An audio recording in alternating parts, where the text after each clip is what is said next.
What is up, everybody? Welcome to the After Chat.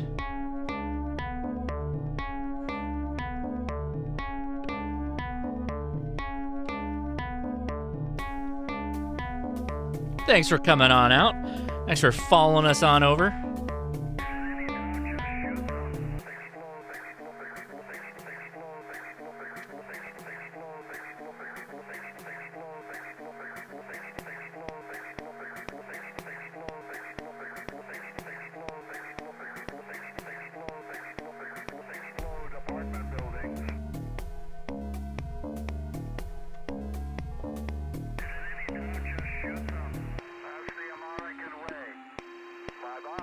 Bye-bye.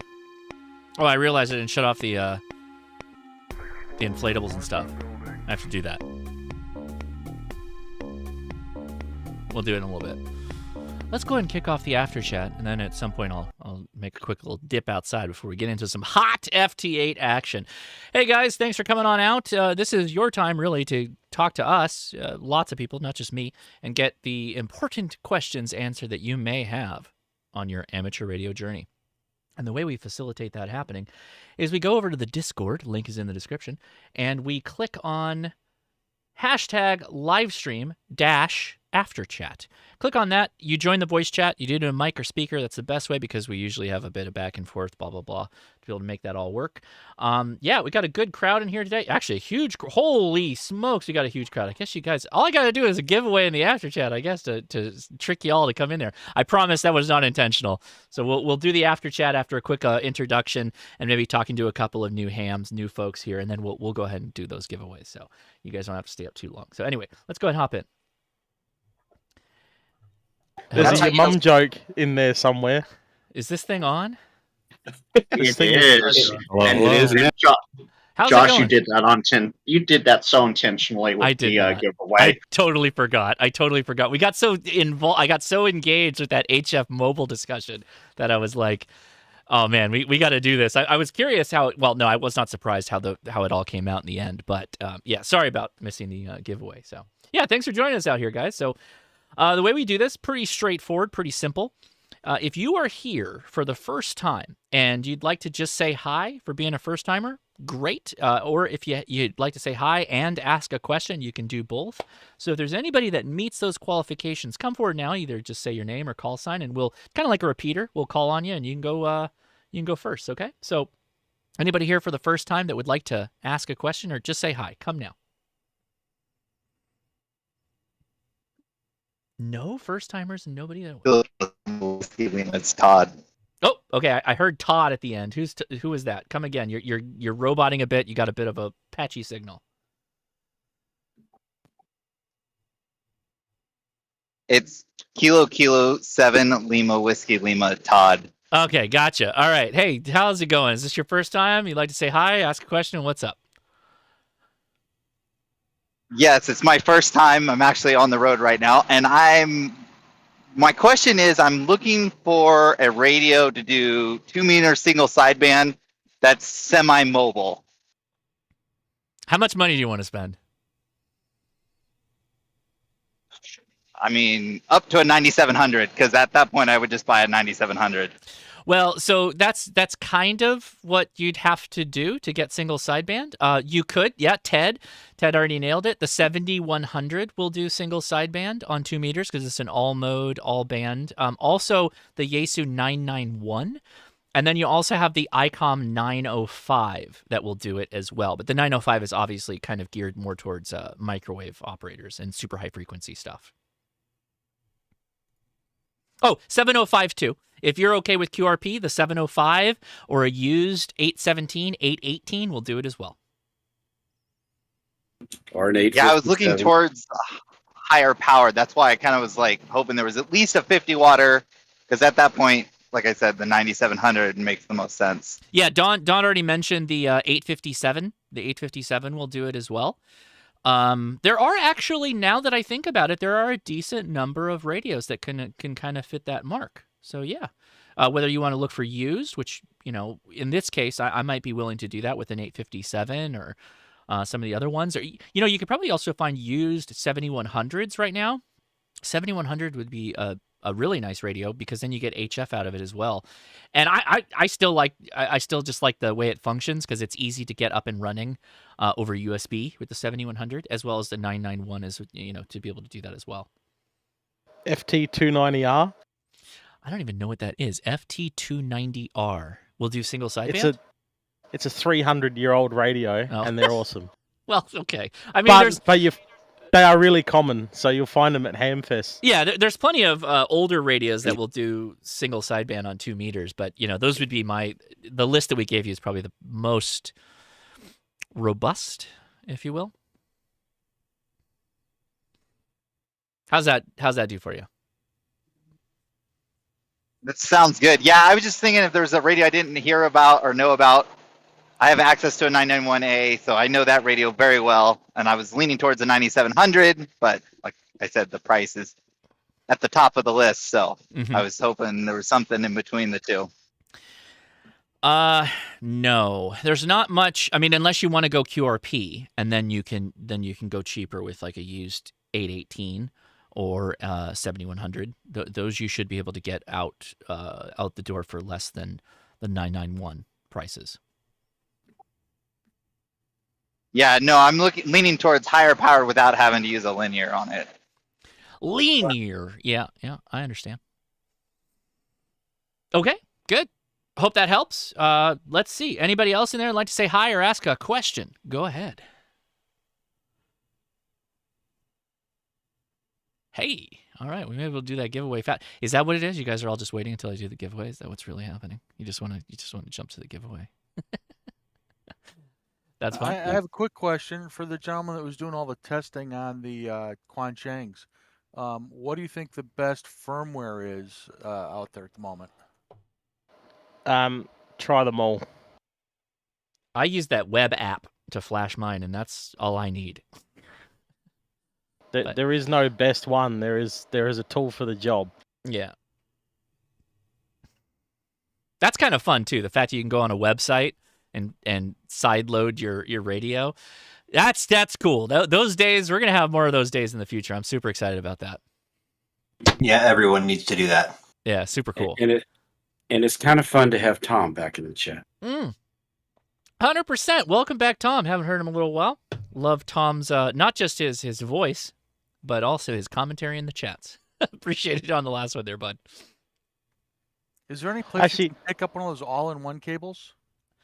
Yeah, the Mir Kit. Are the Mir Kits still available? Let me see if I can find one for you. There's the Mir Kit 7-in-1. I finally got a Sunday off. No, not the 7-in-1, the all-in-one cable. I don't know anything. What do you mean? The AOIC, there's some boards are available. Oh yeah. Well, I mean it's not all in one because the problem is let me show you the problem. When I think of all in one, I'm talking about that. Like I have so many HTs that have different programming headers, and so this little kit is an FTDI chip cable that has all the 6-in-1 universal plugs. I know what you're talking about. You're talking about that cool dongle. That's great if you got the Kenwood connector. Otherwise, you'd have to bodge something up to make it work. Yeah, there's a guy that's redesigning that into a square shape box, and it's got both Kenwood and Yaesu connectors on it. Mm-hmm. So, I mean, he's doing the hacking on the circuit board so that it supports more radio. But still, I think, I don't think it works on the Wushans because the Wushans have the serial port built into the radio. I thought the guy that did it tested it on a UV9 mate. All right. The guy in the UK. Yeah, I don't. So, do we have an answer for that for the all-in-one cable? What is it that you're trying to do? Let me go back a step. I was just trying to find a source for it because I wanted to play with it. Oh, gotcha.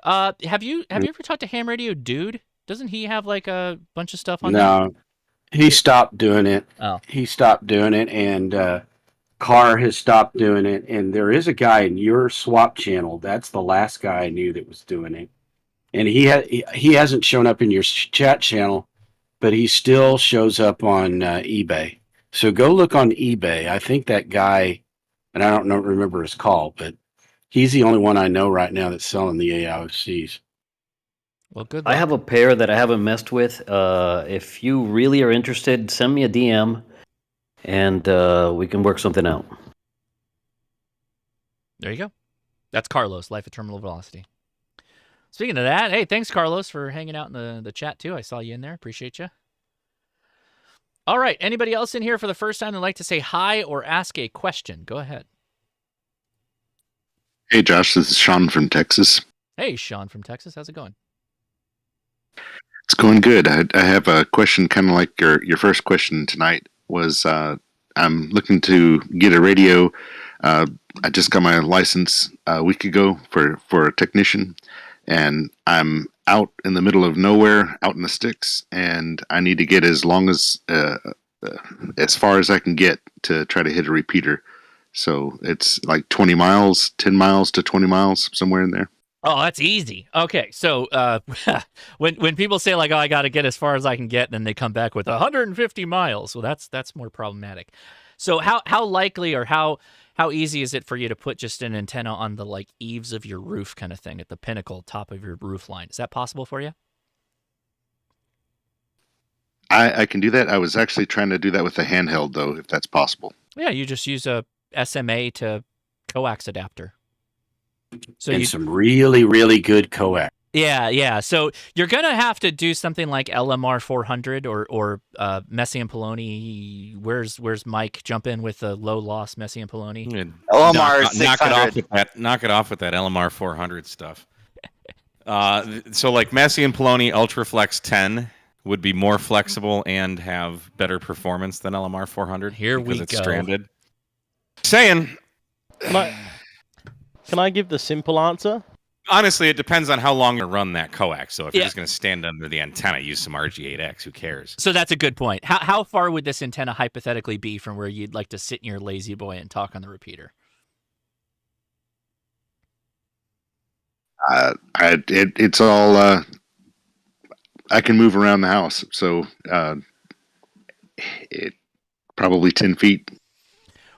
Well, no. So hear what I'm saying, right? So if you want to be able, by the way, let me go back a step. I have no problem hitting repeaters that are 60 miles from my house, direct line of sight, but they're at the top of a very large, prominent mountain, right? I can do that from inside my house on 70 centimeters without any problem. So in your case, this 20-mile away repeater, it sounds like you're not able to hit it when you're just kind of moseying around your home. Is that correct, or am I assuming too much? That is correct. I live in an area that's got lots of hills, and so where the repeater is, if I can move probably a quarter mile away, I can see it, line of sight, but it's on top of a water tower, and it is like right up my horizon line. Okay. So given the nature of your terrain and everything you have going on, it is likely that you do need a good external antenna on your home that you can have, because it needs to get that height and also needs to be an effective antenna. HT antennas are usually pretty poor antennas. There's also a lot of people I know that will use a directional antenna to point in the direction of the repeater on top of their roof, and they just kind of leave it fixed, pointed in that direction to be able to hit it. I know a ton of guys that do that for the repeaters that they're really, really active on. So that might be a thing you have to do. If it were me, though, I'd start out going with a cheaper option, like one of the Diamond. Why can I not remember the other? Diamond and Comet. X30. Yeah, one of the collinear antennas or the ground plane antennas that physically mount to the side of your roof, and then mount it such that it's at the highest point, and then run the coax. Try to keep the run of coax as short as possible to reduce your line loss. Oh, Nathan said hi. Keep the run as short as possible so that you're able to effectively hit the repeater.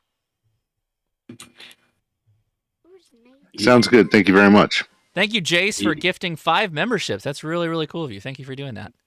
And Tom got one. Tom got one. That's wild. What did I get? You got a free membership. You got it. Oh, sick. Right on, man. Who's All right. Nathan? Thank you, Jace. Nathan. It's from the podcast, K1MAZ.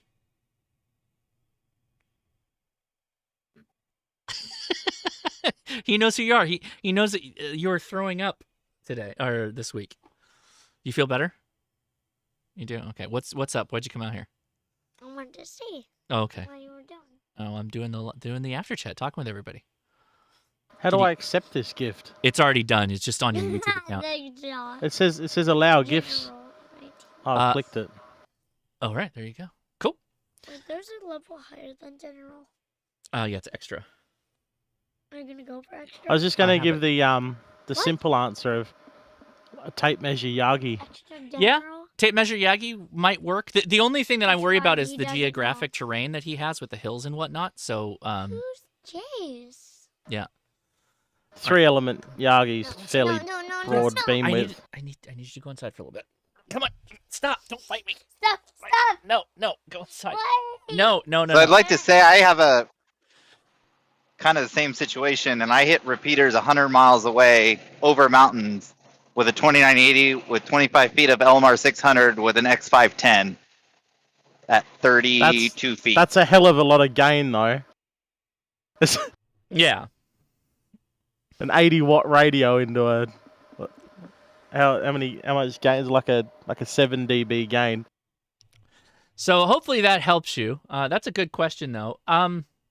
Almost always, like if you're using a handheld in your home, that's like taking an already bad antenna and then attenuating it much more because it's inside your home with walls and metal and wires and all kinds of other junk. When you get on an actual external antenna, you'll be shocked at the amount of capability you add, even with a simple handheld.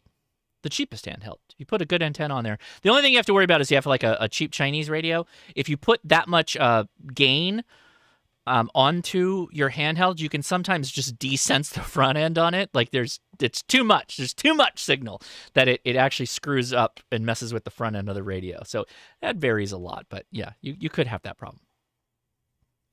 All right, good. Anybody else in there would like to say hi or ask a question? Go ahead, and then I promise we'll do the giveaway. Well, I mean, once we get can you guys hear me? Yeah, we hear you. Go for it. Fantastic. Hey, my name is JJ. I'm a longtime lurker, first-time caller, I guess. And I got a question about an amplifier I just got in the mail. I'm very excited. Got a 705 connected to an XPA 125B. Okay. Everything's working fine. And the one thing I noticed was it gets a little warm when you're doing digital. And, It has like a 55-degree cutoff, I think.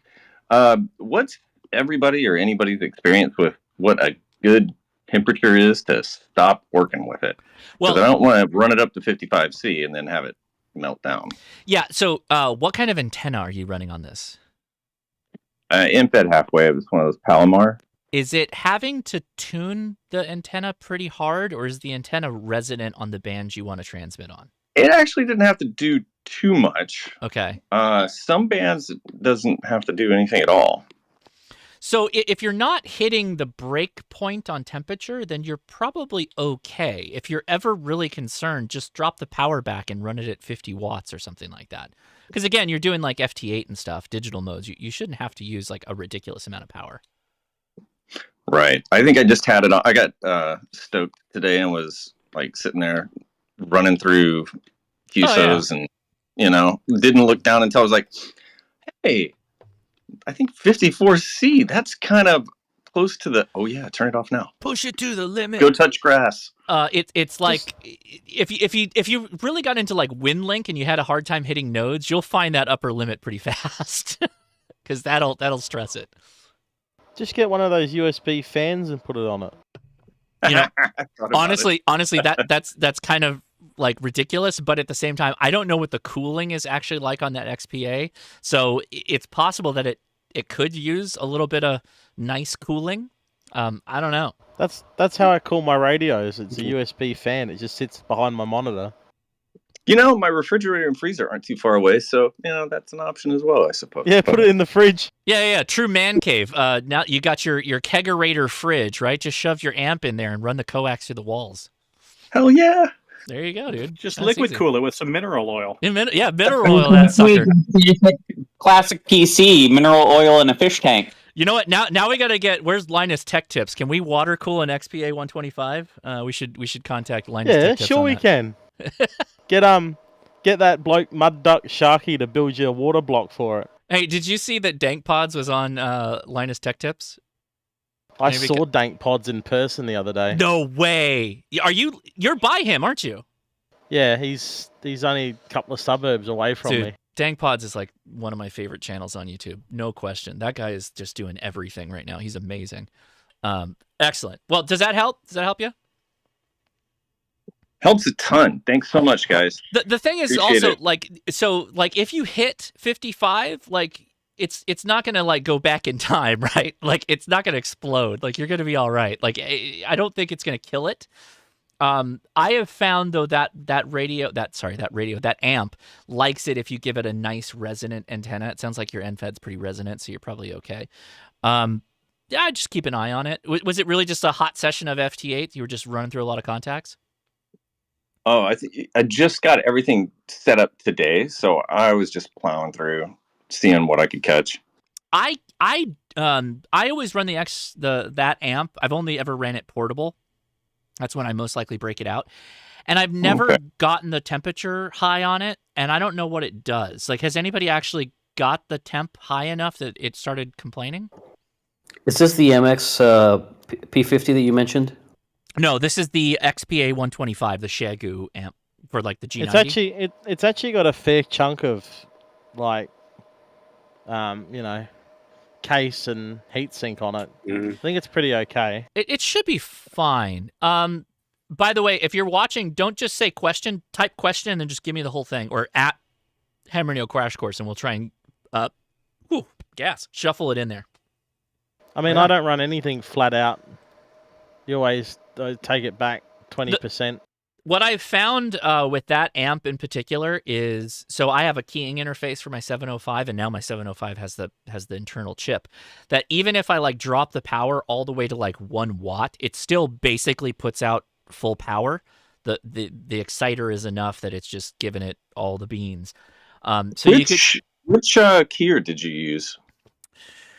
I used one off of eBay that I bought. It was an external keying interface that requires a 12 Is it the volt. RBI-1A thing from Radio Dan? Is it the little black box, little square one? Yeah, that's the one I got. Is it the 12 volt source or the passive? It's 12. Okay, that's what I use. And I did that specifically because I wanted to protect that keying side of the 705. That send relay is really, really low. It's like 30 microamps or something, like 30 milliamps. No, not micro, milliamps. That's pretty low for a keying interface. And if you haven't done the upgrade that I just did recently on that board, you do want an external keying interface if you can run it. Yeah, that looks pretty sweet. Yeah. So I was thinking about that. I mean, I just literally went through your interview for Grid Tracker last night and was like, got super excited and like ran through all that together and was like, oh, sweet, I got this going. Yeah, and that video is really old, but it's still effective. You can totally still set your grid checker up with it. I love that they haven't changed. It's mostly in line. There's like a few things in the GUI that are different, but it's super fun to play with. Oh yeah, grid tracker's the best. It's like great for live streaming too, because I can just let that run in the background and it's not so boring looking like it is right now. Right on, I hope that helps. Don't try and drive your relays with your signal, your signal outputs. Yeah, and that's I mean, there is a contingent of 705 users that do put an amp on it, and that is something that was kind of a drawback with the 705. A lot of people pointed out, oh, there's no tuner. It's like, I don't really care about that. I'll give it a resonant antenna. But that keying interface, the send relay, not the most robust. So that board upgrade for like $80, I think some people are getting for like $60 if they pre-order. That's a smoking deal, because that's like the cost of the relay that you'd be buying externally, and just it's so much better. Is that one keying interface, you're saying it's not really the best for the radio long term? No, that keying interface is fantastic. It's just like, So when I go out in the field, I want to reduce the number of boxes that I have to like one box, right? And gotcha. so Okay. if I keep adding all kinds of accessories and extra crap, it's extra crap for me to forget. I'm really good at forgetting things at home. I excel at it. So I try and reduce my failure points to having very few little things I can forget as possible.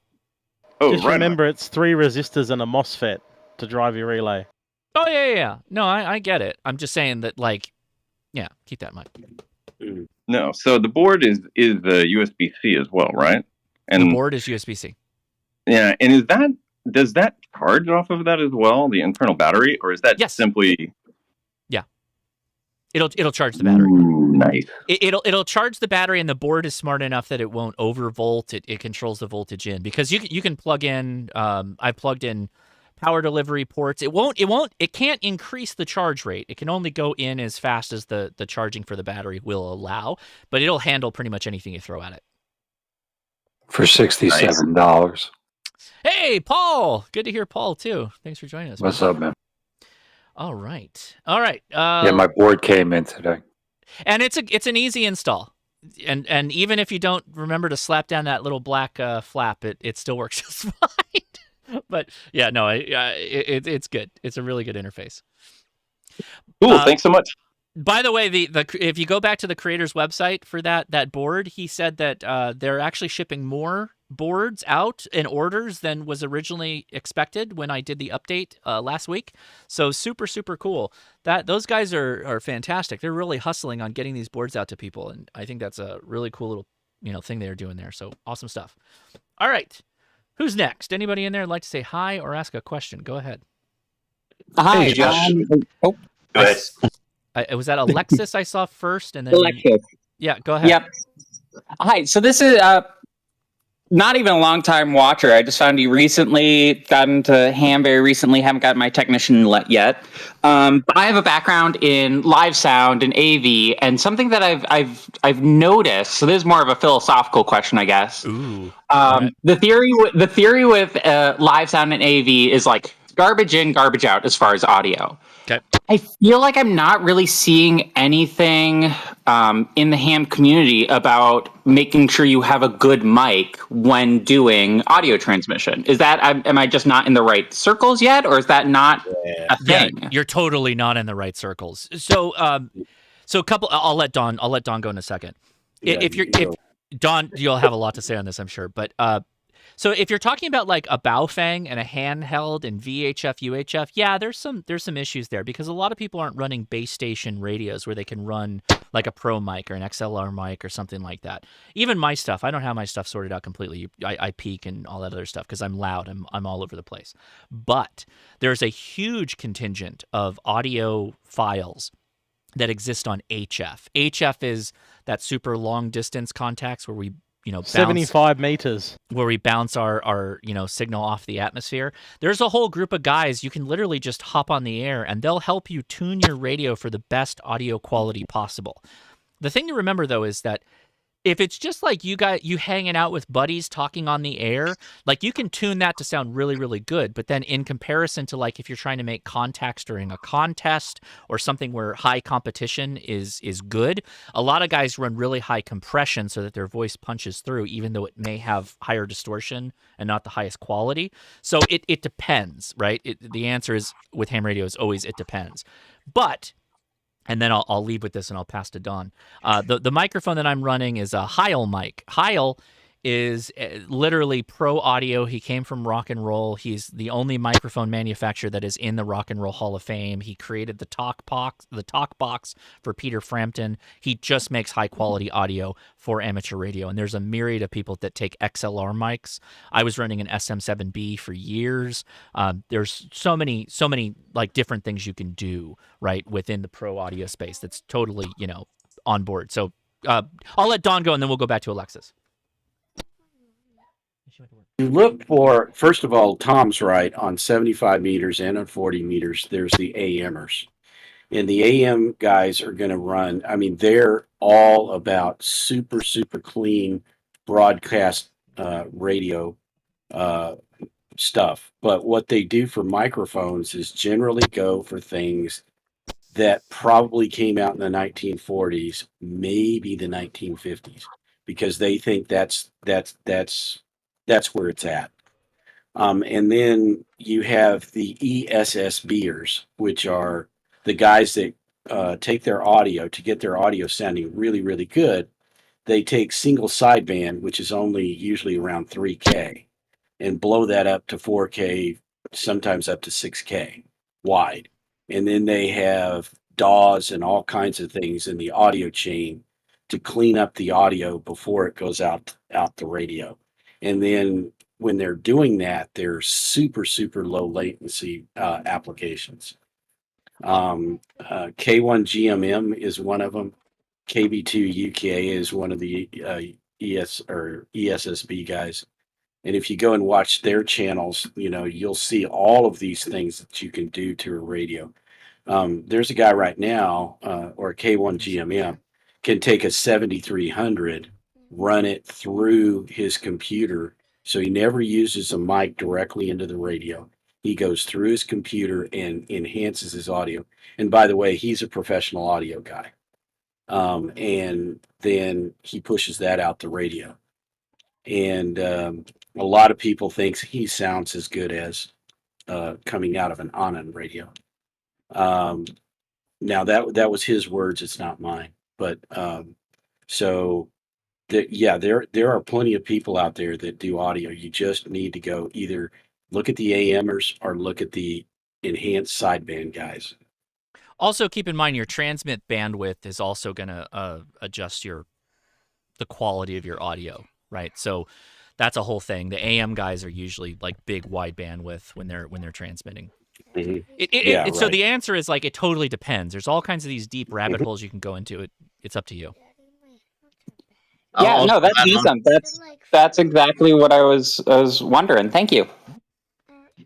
I will also add on to that. If you're on the West Coast at all, there are little subsects of the ESSB guys all around, but the West Coast ESSB guys, they have some of the best audio quality that I have heard, and they nitpick. You come on there with less than 3 kilohertz of a signal, and you will get nitpicked until your microphone settings are absolutely perfect. You can find them over on 40 meters.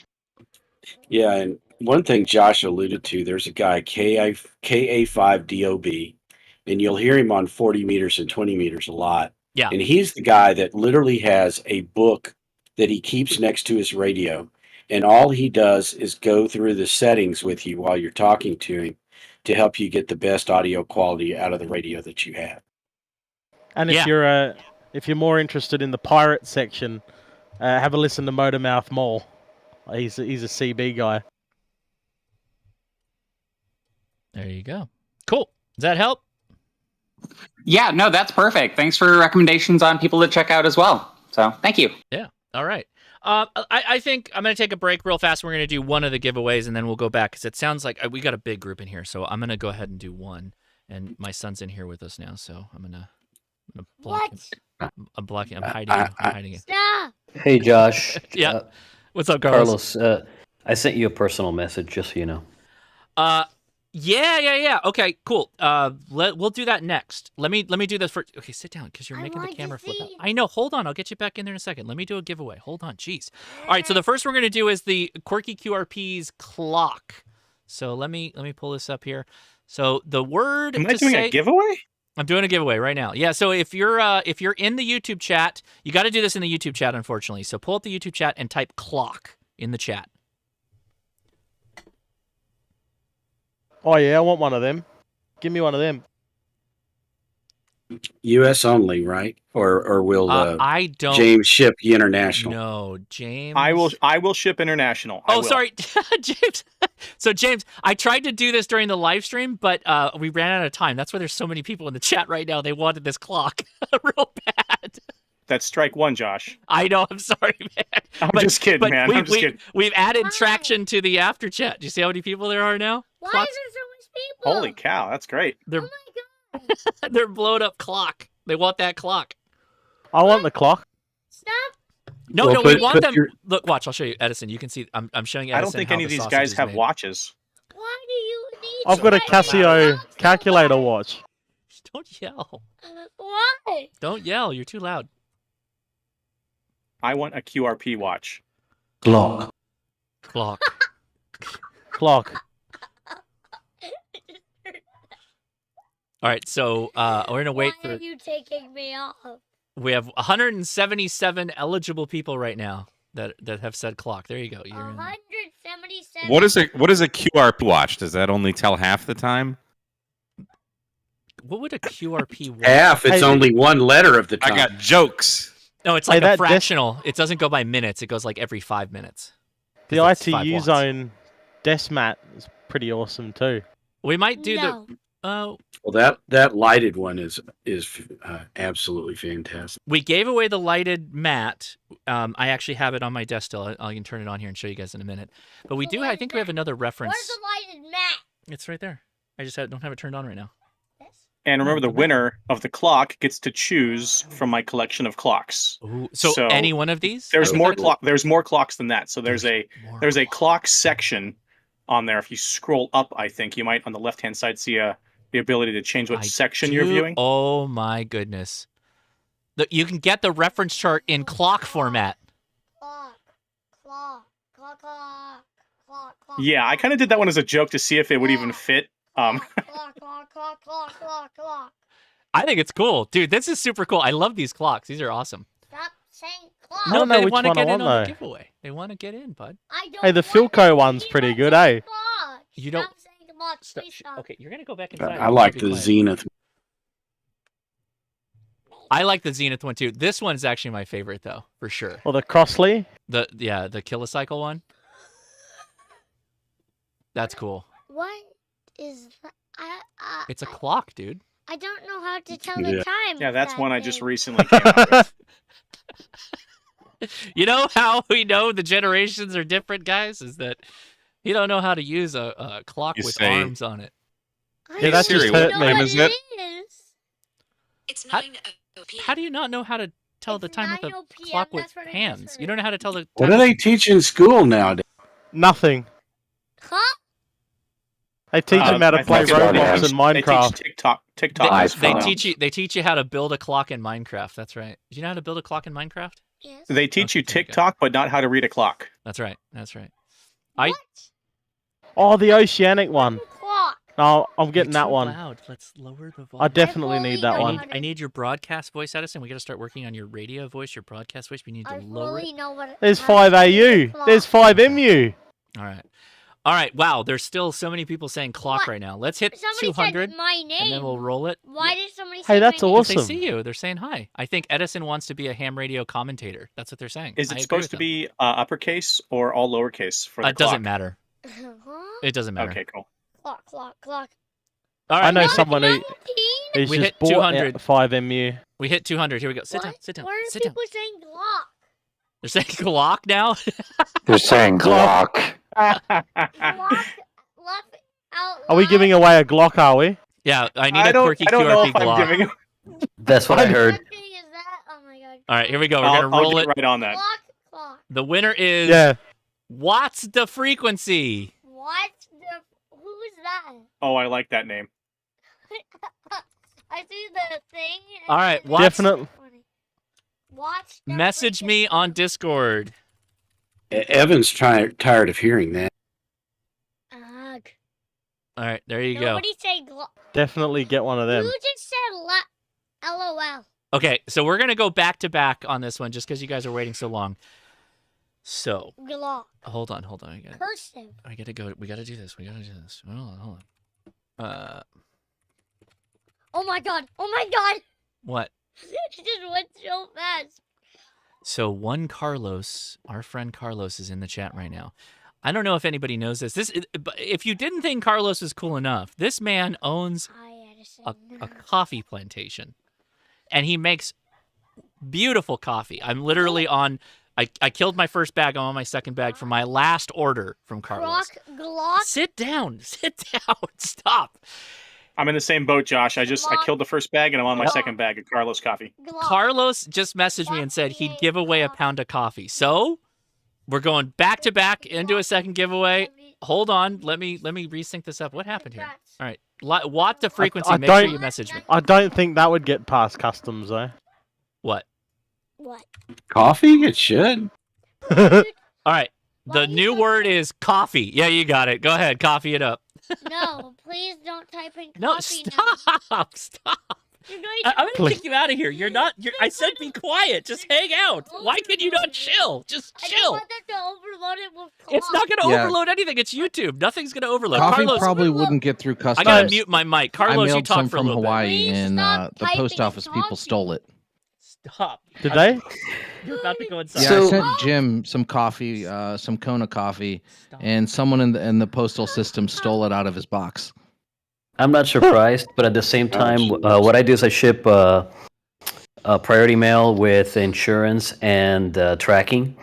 So far, knock on wood, I haven't had any coffee loss when I've shipped it, and I mean it's not inexpensive. So the extra bit for having tracking and insurance is, I think, worth it. But the farm is in Puerto Rico. It's Puerto Rican coffee, 100%, and all that happy-go-lucky jazz is just one of those things where I saw that Josh was doing a giveaway on the chat afterwards, and I decided, well, what the heck? I'll add a pound of coffee if he wants to give it away. So here we are. Hey, Carlos. It's Frank 2.0. I'm going to send you a message later. Yes, sir. I'm game. So coffee is the topic of the night, huh? It's a topic. Coffee is delicious. I love Carlos's coffee though, legit. Like, I think pretty much everybody has had it in all the meetups we've had. Carlos, right? Like at the Airbnbs. Yeah, Even Steve K5ATA, he's on board. He loves the coffee too, right? Oh yeah. Steve is a fan. I bring it to the ham radio YouTube frat house for Dayton, and then I bring it to Huntsville. So, I don't mind sharing when I'm with friends, and so far the feedback has all been very positive. So I don't mind at all helping spread the word of good coffee. There we go. Well, we are at 175 entrants into the coffee right now. You guys are all so loud. Now Ben's in here. He's got his cape on. I don't know what's happening. It's a total chaos. Leia's obviously not here right now. So we're going to do this giveaway, and then everybody's going to quiet down because we're going to answer some more ham radio questions. And I got to go unplug all the animals in the front yard so that I can actually do radio. You can always do that. Have the kids you go can do always that. exactly. You can always have the kids do the chore. Coffee. Please stop saying coffee. Don't say coffee. You guys should Stop have telling seen us it today. I helped my sister hang up Christmas lights here at the house, and we thought we were gonna have to get up. I was gonna have to get up on the roof. I'm in Colorado, so I'm out there in muck boots, climbing up a ladder up on the side of the house. Let's just say muck boots and a tin roof do not mix. Oh, slippery? Very slippery. So I was like, we're not gonna do this. So I got a little 2 step step ladder and put that on top of the firewood pile, and then hung up Christmas lights that way. All right. Very good. So before you go tonight, Josh, are we going to talk about Reacher? I haven't watched any of it yet. I was waiting for my dad to come in town. Oh. Is it good? Don, is it good? Is it? I went through 3 episodes last night. I was only going to watch 1.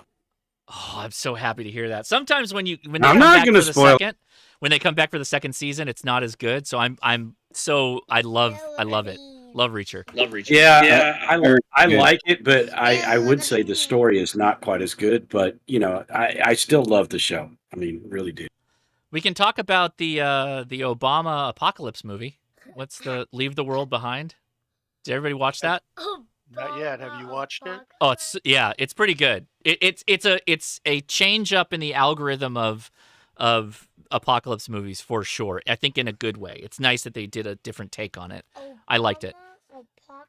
I watched the first episode of Reacher and ended up watching all 3 last night also. Oh man. Hey, what? By the way, Carlos, is there a website link that you can drop in the chat so that people can find the coffee? Because people are already asking, because only one person's going to win this, and they may want to check it out. I am totally slacking on setting up a website. It's a winter project for me, and I haven't gotten around to it yet. But if you DM me on Slack, that's the easiest way right now. And yeah, it's. But they can DM you on Discord though too, right? Yeah, on Discord. Okay. My God, why did I say Slack? I don't know. That's why I clearly, I clearly need more coffee. Yeah, that's it. You All do. right. Let's pull the lever on the giveaway. We've got a good chunk of people. Wow, this is great. All right, here we go. Who's the winner? Larry Ford. Larry Ford, you win. So at Larry Ford, hit me up on Discord. Where are you, Larry? Larry! Carlos, you probably said Slack because that's what we use for POTA. Where's Larry? Larry, hit me up on Discord, on the Ham Radio Crash Course Discord. Excellent. All right. Yeah, where's the Kofifi at? Kofifi. What? Not Larry, it said Barry. No, it didn't. I'm sorry. It did it did say Barry. It said Barry. No, it didn't. It said Larry. That says Barry. I know. Barry said it said Barry. Wait, somebody's named Barry and they're saying... Yeah, Barry wants the coffee. He said that. Coffee's a hot commodity, kid. All right. You guys go inside. You're driving me nuts. I got to answer ham radio questions. Thank you for coming in. You were a great... Thank you for helping on the giveaways. I need another beer, and you guys need to go inside for a little bit. You can come back out. Stay here for a little bit. You need to go back inside for like 30 minutes, and then you can come back out. 30 minutes? Yeah, go set a timer for 30 minutes. No! Stop. Go watch an episode of Caillou or something. Jeez, let me get another beer. Put on some Coco Melon. Why, Daddy? Why? Daddy, no. All right, let's... God, this went off the rails a little bit. Okay, wait. I'm gonna go shut off all the Christmas light stuff, and I will be right back. We're gonna get on FT8, say hi to my YouTuber buddies, and then we're gonna get back to your questions. So hold on 1 second. Enjoy some memes. Totally need some Coco Melon. Larry Ford doesn't do Discord. I grabbed a screenshot of that, and I'm going to send it to Josh so that he has it. I was wondering if there's a way for me to enter something into the giveaway since we have people doing that. Which giveaway? That last station had a very high-pitched frequency on your audio. All right. Me? Say again? I was just going to ask if I could... I sell some kits, and I was planning on seeing if I could enter something into the giveaway. I guess ask Josh when he comes back in. I'm back. What was that? Hey, Sorry. Josh, check your Discord messages. Frank's giving away a Motorola? Oh, okay. No. A G90? Hey, Frank. Frank's giving away a Crown Vic and buying a Tesla. Oh, yeah, Don, I got an APX 2000 Motorola. Oh, nice, Tom. Yeah, the Apex is nice, but it's really expensive. Get a Harris. It does about the same. The Harris XG100. I've got an XG75M right in front of me. It's my most used radio. All right. I got a 100M and a 100P. Both need some work, so yeah, that'll be fun. Okay, so quick tag up. Larry, I got your comment. Thank you very much to Frank for that. I will pass that off. I will pass it off to Carlos, and Carlos can get you on QRZ. I have your call sign. I saw you mention that in the chat, so that is our fast way of getting it. So there we go. We'll sort that out. Carlos, I'll send you a message in a little bit. So we'll take care of it. As soon as I have the... my plan is to ship on Wednesday. Okay. I roasted on Monday. It should be done off gassing on Wednesday. So can I? I'm just gonna send you his call sign real fast. Is that okay? Because he's on QRZ. He's not on Discord. By the way, Wyatt, I know you do. I'm in that other Discord as well. All right. So somebody was saying about a kit. What is the kit that we're talking about? Yeah, so I'm selling end-fed half-wave kits. They're they're actually they're in the swap of the Discord if you want to see details about it. But they're very similar to Adam's K60Ks kits, except that they're meant to be a little bit easier to assemble. How dare and you? How dare you? I'm just kidding. I'm kidding. Yeah, if you can't handle surface mount, then this one might be a little bit more suit your fancy. But I've got a pile of them, and I'm willing to part with one or two of them for the giveaway if you wanna do that. Oh yeah, that'd be cool. Let me find where are you at in swaps? I'm looking for it.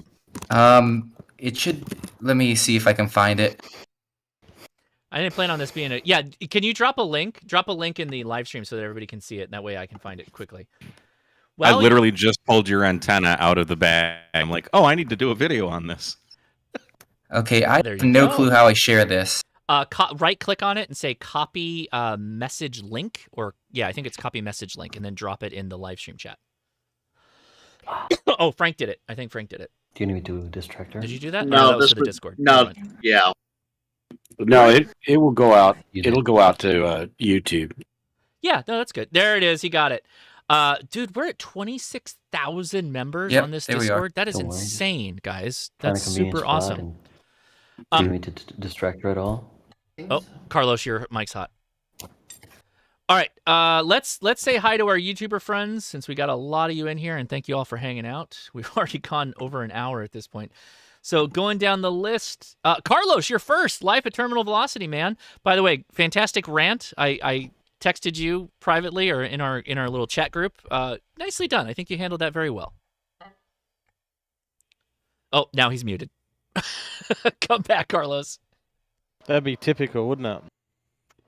I told him he had a hot mic, and then sure enough, he's more next. better. Yeah, more better. Go for it, man. What's been going on with you?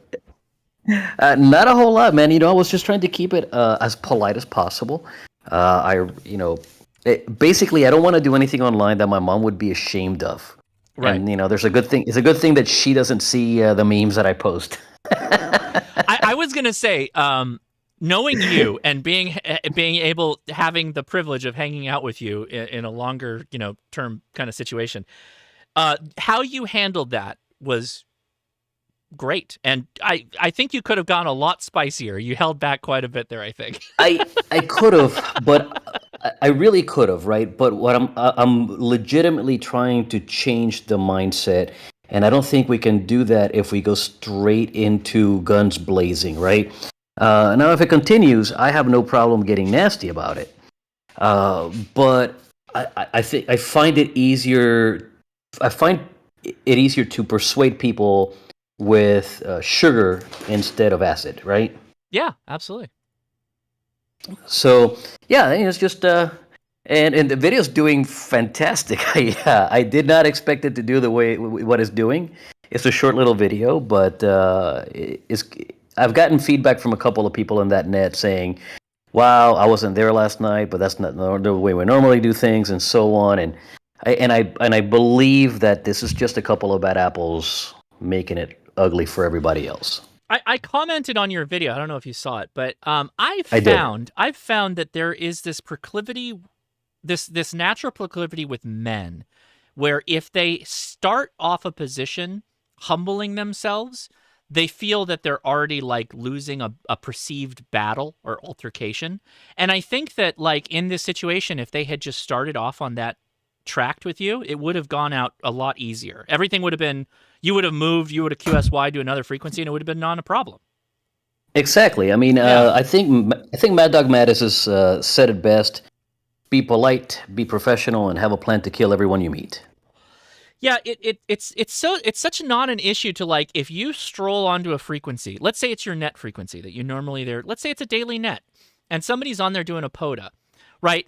There's like the machismo way of handling this, which is always going to lead to like amplifying male attitudes, wanting to like not yield, versus just saying like, hey, I know you don't know this, but we run a net here. How long do you think you're going to be on the frequency? Like that could have been the starting point of the whole thing, and it would have not been a problem in most cases.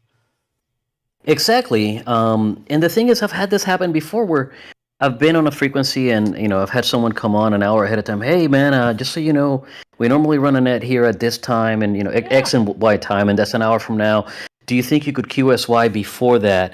And what I inevitably tell them is, how about can I run this until a minute before your net starts? And then what you do is you run early check-ins while I'm running an activation, and while you're doing activations, I also get QSOs, right? So you run the early check-in, you say, hey, there's an activator on the air, get a contact with them, and it's a bang for the buck thing. And then 1 minute before the net starts, I say, hey, everybody, if you're chasing me, I'm going to QSY, look for me on the spotting page, and we'll see you on whatever frequency I end up on. That is a fantastic way to turn it into a win-win situation. That's amazing. Nicely done. I love that. And it's worked so well so many times because, you can run the well dry on Parks on the Air. You can definitely run the well dry. And then you're calling CQ and nothing happens. Right. Whereas, hey, if I'm on a frequency where a net's going to happen in X amount of minutes or an hour, I can gain an extra 20, 30, 40 QSOs just from the people that are going to be partaking on that net. Right.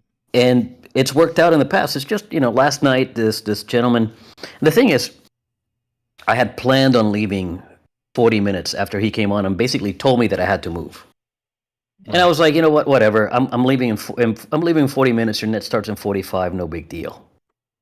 Right. But then he came on 20 minutes later and just decided to be a jerk. And I'm like, okay, well, two can play that game. I can certainly play that game. And I'm buying a 12-volt amp because next time this happens, I'm definitely going to overblast them. That's. I like it. Fight fire with fire, man. Okay. I say I like it. That's that tit for tat in me. But at the same time, it's like, yeah. I mean, I don't know. At some point, how do I put this? It's a Pyrrhic victory, no doubt. Yeah. It's a hollow victory, even if you win, right? Because then that just makes that net and the people on that net have an enemy, and that enemy is POTA operators, right? So I always don't want to be the bad example. I'm not saying you were that bad example in any case, but it's always that stuff is in the back of my mind when I think about this kind of stuff, right? Is like, how bad is this going to go? And it's gotten bad enough that people have contacted people privately about online arguments that they've gotten into that has turned into I'm going to come to your house, I'm going to find you, blah blah blah. It's people are too serious sometimes. Something like an ALS 500M. As a matter of fact, that is precisely what I have on my shopping cart. Hey, what now? What are you potentially buying? An ALS 500M. Oh, okay. And the thing is, I don't know if you saw it, Josh, but I brought it to Huntsville. I built a 280 amp hour battery. And, I don't need that much power for POTA, but guess what? If I have an amp, I can certainly drive it. Yeah. I love it. Well, I might get the RM Italy instead, though. Well, if I can find a good deal on an RM Italy, I would not mind that at all. It's just that people are a lot prouder of their RM Italy amps than they are about their ALS 500s. Yeah, I've heard that too. Well, I still have some kind of QRM generator in the house, so I've got to go figure out what that is really fast, and I will be back in 2 minutes. So I don't know what's going on, but it's bad. I'll be right back. Yeah, you had two of them before, Josh. They were in the room with you. Okay, that's pretty good. But to the person asking where the farm is in Morovis. So if you're familiar with the island of Puerto Rico, Morovis is basically smack in the center, just north of the center of the island, and it makes for some lovely weather for growing coffee. Do you have friends out there, Carlos? My entire family. The only portion of the family that doesn't live in Puerto Rico are a few of my cousins that have moved to the States after Hurricane Maria because of the economic situation of the island. And my mom and my stepdad and my sister live in Florida. But other than that, everybody else lives on the island. Well, I was just wondering if you ever thought about putting a remote station out there. I have thought about it, and I've also thought about using my Puerto Rico address to switch my call to a Kilo Papa 4, but I don't want to play that game. And then the remote station issue would be reliable internet. and reliable internet really can't be had in Puerto Rico anywhere. I would have to pay an arm and a leg for something like Starlink, and I'm just not ready for that yet. Yeah, okay, yeah, totally understandable. Carlos, you should look at what Jody just posted in the live stream chat. Let me scroll down. Carlos, if you got the Kilo Papa 4, you'd be the authentically Puerto Rican lying Puerto Rican. Oh my gosh. Well, if you had that, you might as well go with like an LD MOS amp, 1500 watts portable. Well, yes. I mean, if I had that, I just run a 1500 watt amp and be done with it. Take a Yagi with you. Direction finder. All right. So 'tis the season for horrible, spurious generators on the air, apparently, because this is really bad. I'll show off my new antenna here. The top is my Step IR. The bottom is the log, the loop on the ground antenna. Anybody notice the difference in noise floor and signal to noise ratio? It's pretty wild. Anyway, let's continue to say hi to our friends from the YouTube. So we talked to Life at Terminal Velocity. Carlos, thanks for being out here. Who's next? Digital Rancher, what's going on, man? Hey, Josh and chat. Nice hanging out with everyone again tonight. Hey, I just wanted to mention that there is a SSTV event this weekend that Eris is running. It's the 40th anniversary of ham radio and human spaceflight. Ooh. Now, they didn't get off to a great start. They've had some technical issues, and the broadcasts for the slow scan TV, at least the last time that I checked, was around 5 o'clock Central. They still didn't have things squared away, but hopefully they'll get that squared away soon, and folks will be able to download some new SSTV images. And I got up this morning really early. We had like a 6:50 pass. I was excited about it because it was like a high degree pass. It was like a 58 degree pass. It was just before daybreak, and I thought, oh, this will be great. I'll be able to do a visible ISS pass so you can actually see the ISS go across the sky and grab some SSTV images. And everything worked as planned, except for the fact that the TV images were not being casted. So this is exciting. Last week we talked about you willing to fail in a live stream situation. So no SSTV images, but we got to see the ISS soar across the Texas morning sky. So that was cool in and of itself. Excellent. I love that. Yeah, major shout out on being able to do live POTA satellite contacts. That's nuts. That's just crazy to me. I love the fact you're doing it. I think it's so cool. Yeah, it really is a lot of fun, and it's great when I get some folks to join the live stream and have a chance to interact with folks. It certainly turns up the challenge. It's certainly leveling up. You're already trying to work a pass by hand, and then you're trying to manage the chat and the live stream and everything else. It's a lot of fun. How can I complicate my life more? Let's do a live satellite live stream, and it's a POTA activation. Good for you, man. I love the challenge. That's awesome. Yeah. Hey, before I pass the baton here, I think I saw Hamstick Eric in the chat. If he's still in the chat, I am curious if he could drop a note in Discord for the 70 centimeter Yagi that he uses for Green Cube. I'm curious what he's had success with, because he does a great job with that, and I'd love to try to replicate some of what he's doing there with Green Cube. Yeah, he's still in the chat. I'll drop you a link, and Yeah, using that antenna, I was just awarded Worked All States via satellite yesterday, so it's doing great. And yeah, I'll drop you a link. All right, thanks. I appreciate it. All right. Well, next is actually Eric. So, Eric, if you want to jump in, go for it, man. Say hi. What have you been up to? And if you want to point anybody anything, go for it. All right. I'm not sure I'd consider myself a YouTuber, but well, you post videos and you're out on the. I mean, you're in Hawaii, and don't you do TikToks? No, not TikToks. Just the occasional YouTube. Okay. I'm about to drop a POTA activation from a year ago.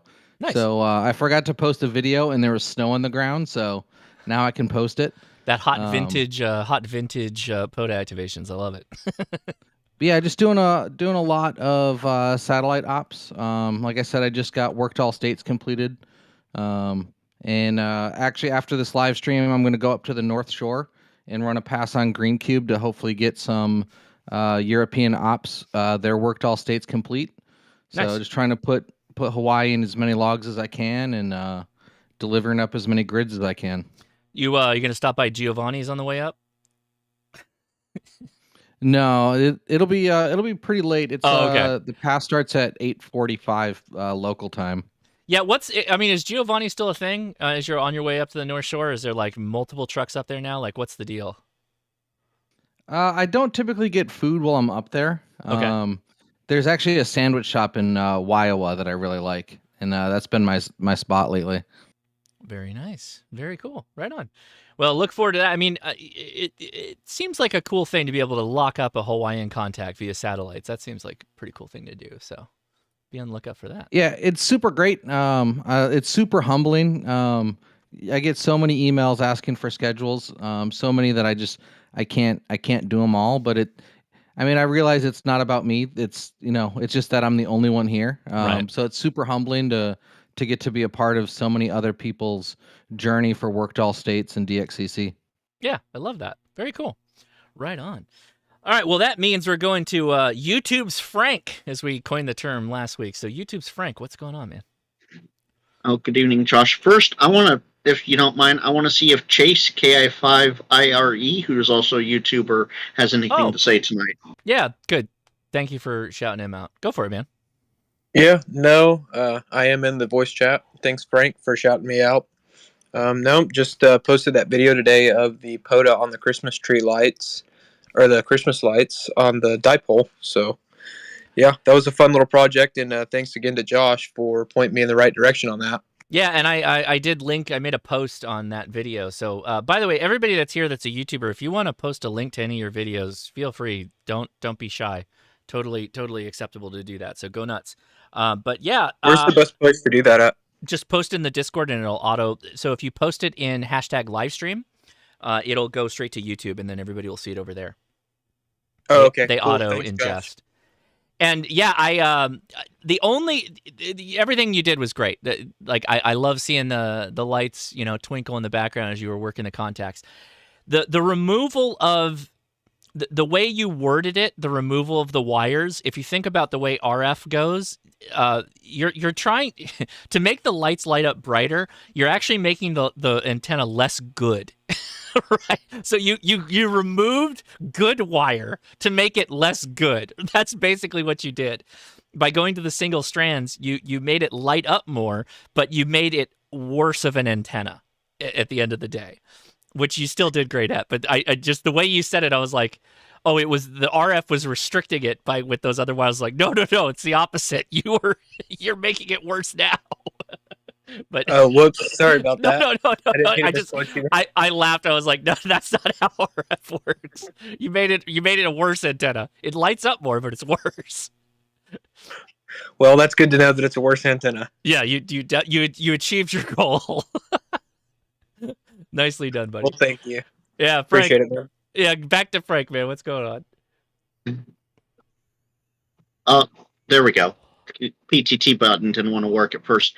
Not much going on here. I have a video like usual every Tuesday leading up to the Ham Radio Clubhouse, along with a bunch of other fun YouTubers you should check out as well, including Digital Rancher and Grayman POTA and a few others.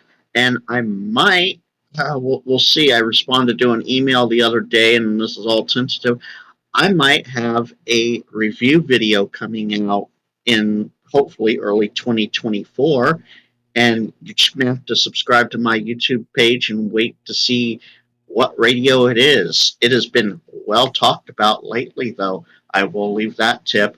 And I am planning potentially a POTA rove of sorts in the SoCal region, New Year's Eve weekend, and then a POTA activation later that week in Nevada. So put me in your ham alert as well, because I will be hopefully live streaming, but for sure recording everything I do. There you go. Right on. Well, thanks for joining us out here. And then next is Grayman POTA. Go for it. What's up, bud? Hey, good evening, everyone. Really, I mean, I've been doing family stuff this week. Took some time off of work for the rest of the year, and actually did my youngest son. We got him on 80 meters tonight for the CQ Santa Net. So I actually recorded that. I'm going to try to get that edited and up the first of the week. Good job. All right. Very good. All right. Going down the list. Hey, ham radio for non-techies. How you doing, buddy? Glad to hear you out here. Yeah, doing great, Josh. I'm a little late to the party tonight. I kind of jumped in here. Didn't expect to jump on and get the mic here that quickly. Same stuff going on as last week. I'm still doing my school thing, and I started writing out the notes this week for one of my new shows coming out while I was day trading. So, yeah. So I wanted to make a little quick announcement, though. Another ham contacted me about a contest going on in January called Winter Heat. And it is a 2 meter, 70 centimeter simplex contest. And it actually it's on more than just 2 meters, 70 centimeters. It's also on 6 meters, 1.25 meter, and 33 centimeter. And then digital, you can do 2 meter and 70 centimeter as well. Okay. You can find all the information about it on hamactive.com. It runs the entire month of January. And the idea is to get on the simplex thing and make as many contacts as possible. It's supposed to be a lot of fun. It's great introduction to get people that are new to ham radio. If you're a technician, this will get you into getting used to making contacts, getting over mic fright, all those kind of things, just having fun with the hobby and learning something new. So I think it'd be a great participation event to get into. Very good. I love that. Winter Heat. I think I heard Jason KM4ACK talk about that. I think he's done that before.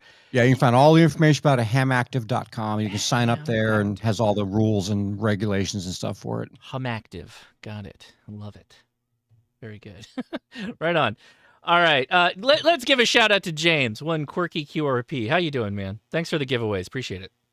Hey, Josh. Yeah, no problem. That's always a fun thing to do. Yeah, I'm just doing what I'm usually doing. Hoping to do CQ Santa with my boy here in the next couple days, hopefully. Get a slot. Let's see. I got my dad on FT8 for the first time ever. So that was pretty awesome. Yeah. I'm going to finally bite the bullet on buying one of those UV K5s to see what the fuss is all about. Oh, the Quan Chang? Yeah. And tinker with some firmware, see what's everyone. There's so many videos popping up with that thing that I feel like it's time for some fun tinkering. I like to do all the tinkering in the winter time. And speaking of which, I'm hoping to do some kit building. So if anyone out there has any suggestions on some cool kits, I'm looking to get back into some kit building this winter, and maybe some Raspberry Pi projects this winter that are ham radio related. So yeah, I'll probably do a Twitter post on that and get some people's opinions on some kits. I'm hoping there's some new stuff out there. I haven't looked in a while. How much do you want to spend on a kit, and how good are you at kit building? I tend to stray away from the surface mount stuff because I try to work with my son, kind of assists me in the kit building. So I'm still doing through hole, but I've done some surface mount. Price, I mean, probably under $100, but I'm open to just about any suggestions. Yeah, so there was a kit company. I've got them up here. It's Kanga Products, and they had a kit that was pretty popular for a little while, And they reinvigorated it kind of in a new style, and they're calling it the Rooster. It's a 40-meter CW transceiver. It's like $40. I got it in the mail this week, along with they actually have a field strength meter that I bought that one as well. I'll drop the link for that. The kit doesn't look too difficult at all to build. It's all through-hole parts. They did all the surface mounts already for you, so it's not a surface mount kit. With that said, all the kit builders, if you're ever watching this, come out with some more surface mount kits. I want to do some more surface mount kits. I'd be totally down for that. But this is a cool little one, this little Rooster. So I bought their Fox. I did their Fox 3 kit years ago. So this is the new Fox. This is the the new cool. Fox. Yeah. Awesome. I'll definitely check that out. Thanks. Yeah. So if you look, there's can we get a better picture of that? Yeah, there you go. That's pretty much what you're working with. It's all pretty much surface mounts. There's a couple of things you have to through hole solder, and that's it. It's not too difficult at all. That looks really cool. I like that. Great. Well, if anyone else wants to give me any suggestions, throw me a message on Twitter. I'll probably do a post to try to get some people's some ideas out there. There you go. Right on. Very cool. Thank you for joining us. All right, who is next? Going down the list. K6ARK. The man, the myth, the legend was mentioned many times in the live stream because everybody said if you try hard enough, you could drag anything to a summit and make it portable. Is that true, Adam? Have you drugged pretty much anything to a summit? Pretty much anything I own, yes. Yeah. So I think the biggest radio I own is the 7300, and but still, I think the FT857 with the 160 watt 2-meter amp outweighs the 7300, and that was featured in the last video I posted, where I hauled that up along with a 6-element Yagi. I think it's like 5 miles or so and 3,000 feet of gain up to a local summit to try to work the guys in Arizona 2-meter simplex. And I got one of them in the log, I think 250 miles or so, and then had some fun with the 15-meter Moxon up there as well. Sorry, the kids are back and they're playing around with my mini amplifier. Well, that's awesome, Adam. And if anybody didn't see it, go check out Adam's video he posted of his absolutely insane DX activation he did. That was a crazy activation to watch. It was super, super cool. So I don't know, Adam, if you want to drop the link, go for it on that one. That was a good one. So. Okay. Yeah, I and I'm still editing that wasn't actually the really crazy DX activation. That one was just decent. The crazy one where I worked a ton of Europe is still in the editing phase. But that'll be coming out sometime soon. Yeah. That one I think you'll really be surprised by everybody when he drops that. That's gonna be super cool.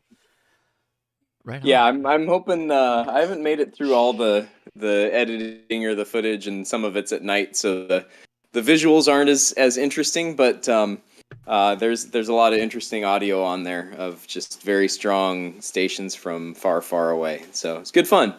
But yeah, beyond that, I think the next thing on the workbench is the QMX. I learned yesterday that the firmware is actually flexible with what bands you apply to which filters, and that means you're not just bound to 80, 60, 40, 30, 20 for one build, or the high bands build. You can actually build it to what you want, so long as you can make the filters work for you. So my plan is to sort out the details to make it work as a 40, 30, 20, 17, 15 rig, which is pretty much like a KH1 band coverage wise, and should make for an excellent SOTA radio. There you go. Right on. Well, thanks, Adam, for hanging out. Appreciate you, and feel free to dive in there when we get back to questions, which is going to happen real soon after we talk to, actually, a couple more people, but Mike K at MRD, Ham Radio Tube is next. The only person who can probably stand up to the background noise of my kids. So go for it, Mike. What's up, man? Whoa, ho. Oh my God. Merry Christmas. How you been, man? That is a great segue into, and I'm glad you asked, this week's Mailbag Monday. is going to be I am the official ham radio liaison to Santa Claus. And I had everyone email me, and I posted on my community tab what everyone wanted for Christmas for ham radio. So we're gonna be reading all of those on Monday's video, and it's gonna be a lot of fun. There may be a different soundtrack as well. It'll be more cheery. It is.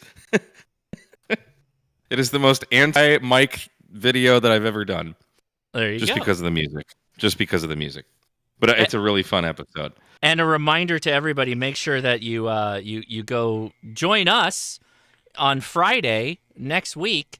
Mike and I are going to attempt. I don't know that we can capture lightning in a bottle quite like Mike did last year for 9 hours live. But I don't know if that's going to happen. But yeah, we'll do what we can. I don't know that we can promise anything like that. But we're definitely doing. If one could do 180-degree different of what we did on that first one, I think this is it. This is going to be a charity live stream for the Teachers Institute. Telethon. We're gonna be doing. We're gonna put on our best. What was the Jerry?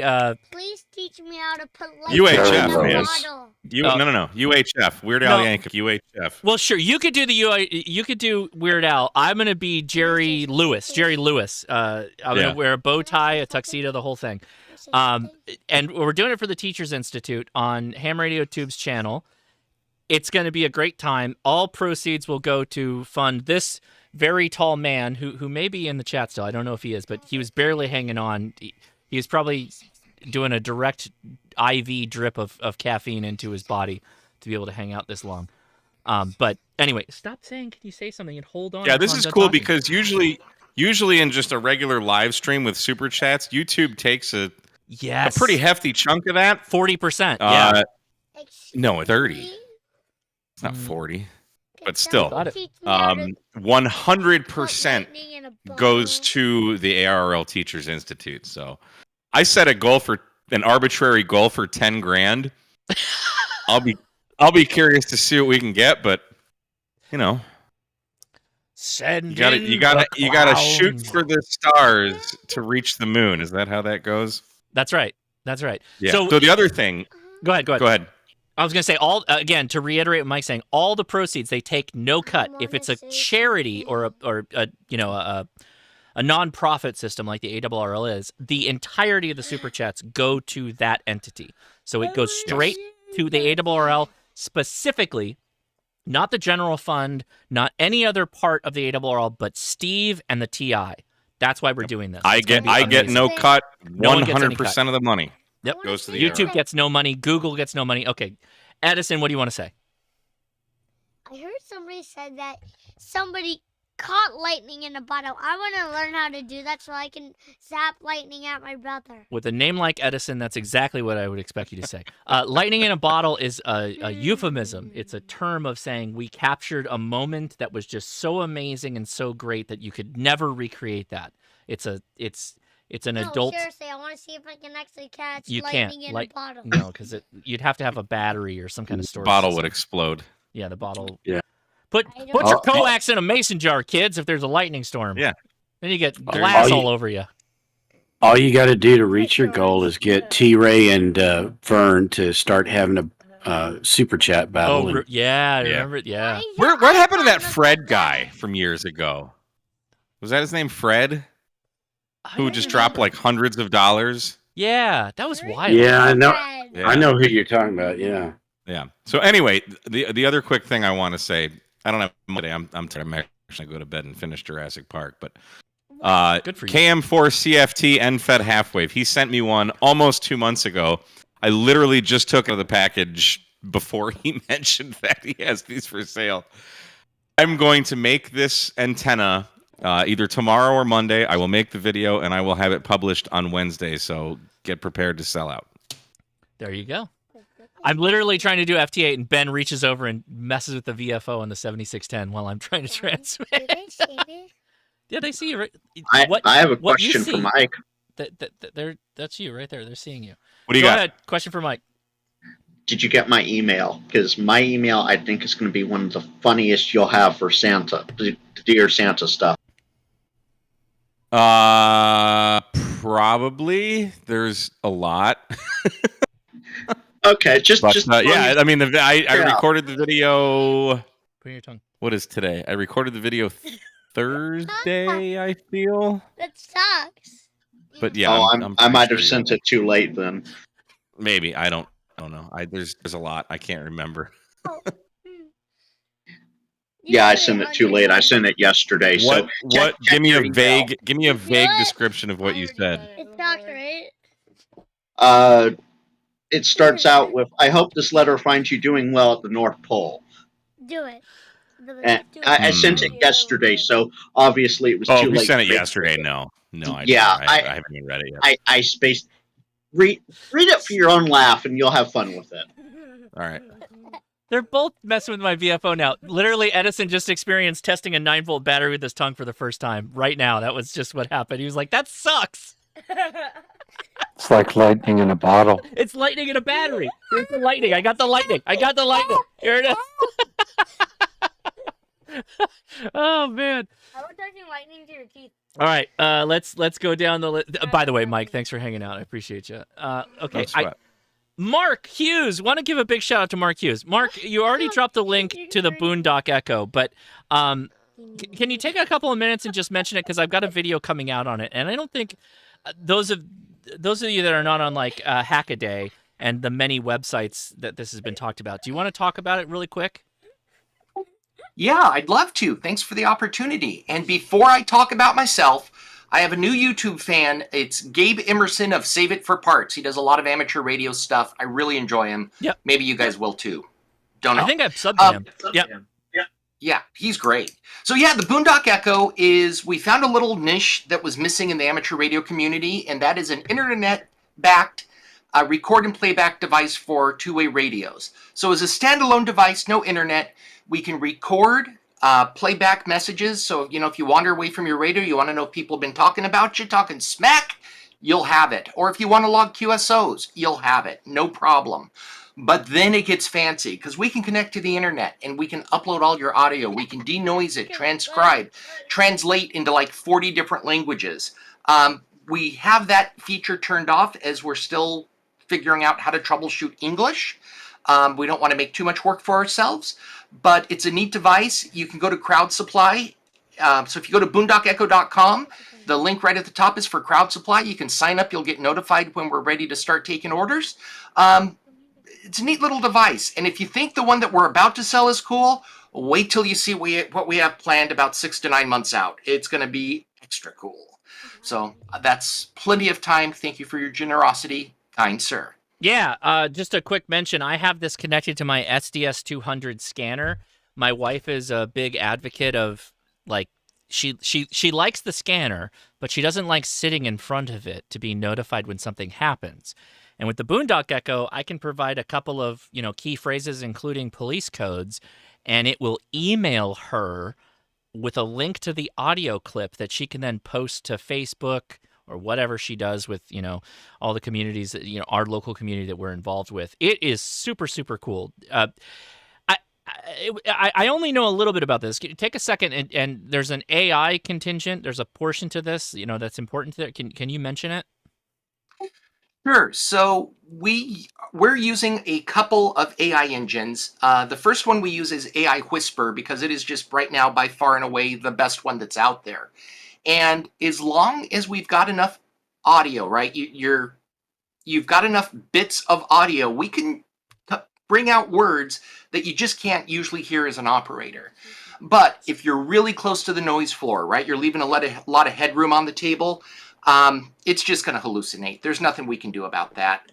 But what we've also added are, for the times when we think AI Whisper is hallucinating, we've added detection for that, and we'll just yank it so you don't get troubled with it. But then we also send it off to Google's transcription service just as kind of a second double check, just to see if you are getting good audio. Is it great? It's really good. It's not perfect. I don't think anything's going to be at this point, but it's really good.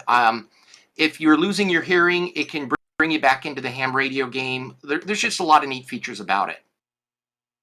There you go. So far, mine's been fantastic. Potentially, well, specifically because I have it connected, my scanner and a lot of other stuff connected to my disco antenna that receives. Really good stuff so far. I've only gotten good stuff. My son wants to say something really quick. Go ahead, Ben. I want to get my license. Okay. Hey, I want you to get your license too. Get your license. I think I know a guy that can help you. Yay! It's me. Spoiler alert. We have a VE team. You got to take more practice exams, man. More. If you pass, I put a link on the Discord that your dad can buy you lightning in a bottle, or it's in a globe. Ham Radio Crash Course has a VE team, so we can definitely arrange the testing. Anytime, any day, Almost anywhere. That's true. anywhere. And Dad doesn't even have to know. Yeah, wouldn't that be cool? Surprise Dad and get your license. That'd be amazing. The thing that cracks me up is like these kids can literally have their pick of almost any radio they want at any time. They just need to get licensed. That's all I told them. Like, you can pretty much have anything you want. You just have to get licensed. I know which one I want. What is it? The little ball thing. The little bow. That's the one you pick is the little Baofeng? Yeah. Dude, you're doing it wrong. Tell him you want a flex radio. I would expect he'd want the VX3, to be honest. I thought the VX3. Where? The little one, right? The little gun? Yeah. Yeah, the VX3. You want the VX3. Which one's the VX3? It's the UV3R is what they copied off of. But the VX3 yeah. He's gonna go grab it, I think. Yep. Yeah, okay, he's off to go grab it. All right. Well, I think we got, let's see. Do we have anybody else? Other YouTubers? I'm looking. Anybody else jump out at me if I don't know your call sign or name in Discord. Thanks for hanging out. Okay, let's go back to questions. I think we got a couple of questions on the YouTube side. Nathan, I dropped the link for the Loop on the Ground. I got one from K1RKK Raw Law. They ask, what's the dual band, dual receiving HT and mobile that scans the fastest? Interesting. I'll let other people jump in here if they have input, but my general experience has been if you want a fast scanning HT or mobile, usually it's the Japanese manufacturers. The Chinese manufacturers, I don't know what's going on with them, but they scan really slow. I'm not sure if you said it correctly. UV5. The UVK5 scans really fast. It's just a Baofeng. Which one rejects the noise the best? Well, that I don't None know. of them. Yeah, because UHF. The thing I hate about scanning is that I invariably stop on somebody's squawking digital signal.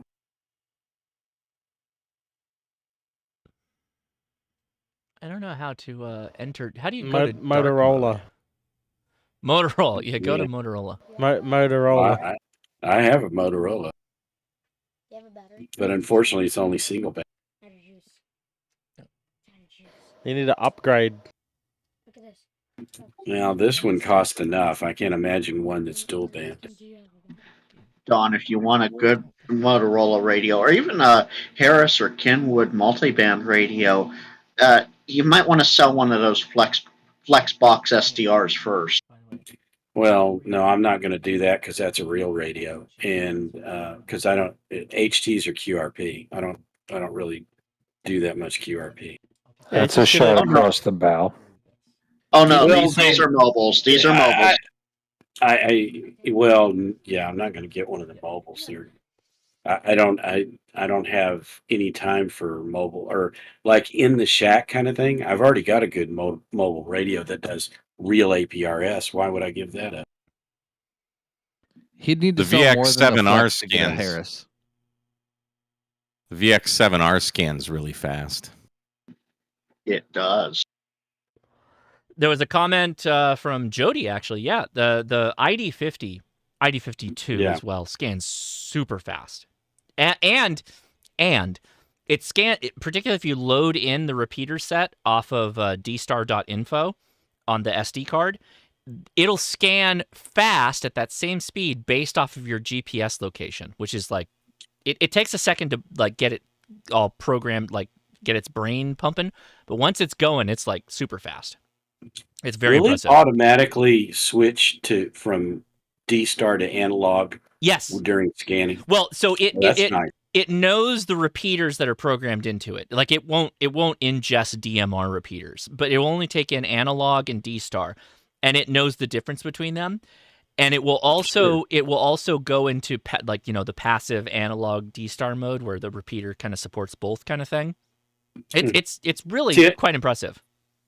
I don't think the Yaesus do that. I think if you're in FM mode, it's in FM mode, and when you're in digital mode, it's in digital mode. That's not true. So if it's FM with the dash on top, that means it's doing both. It's going to listen and be able to switch.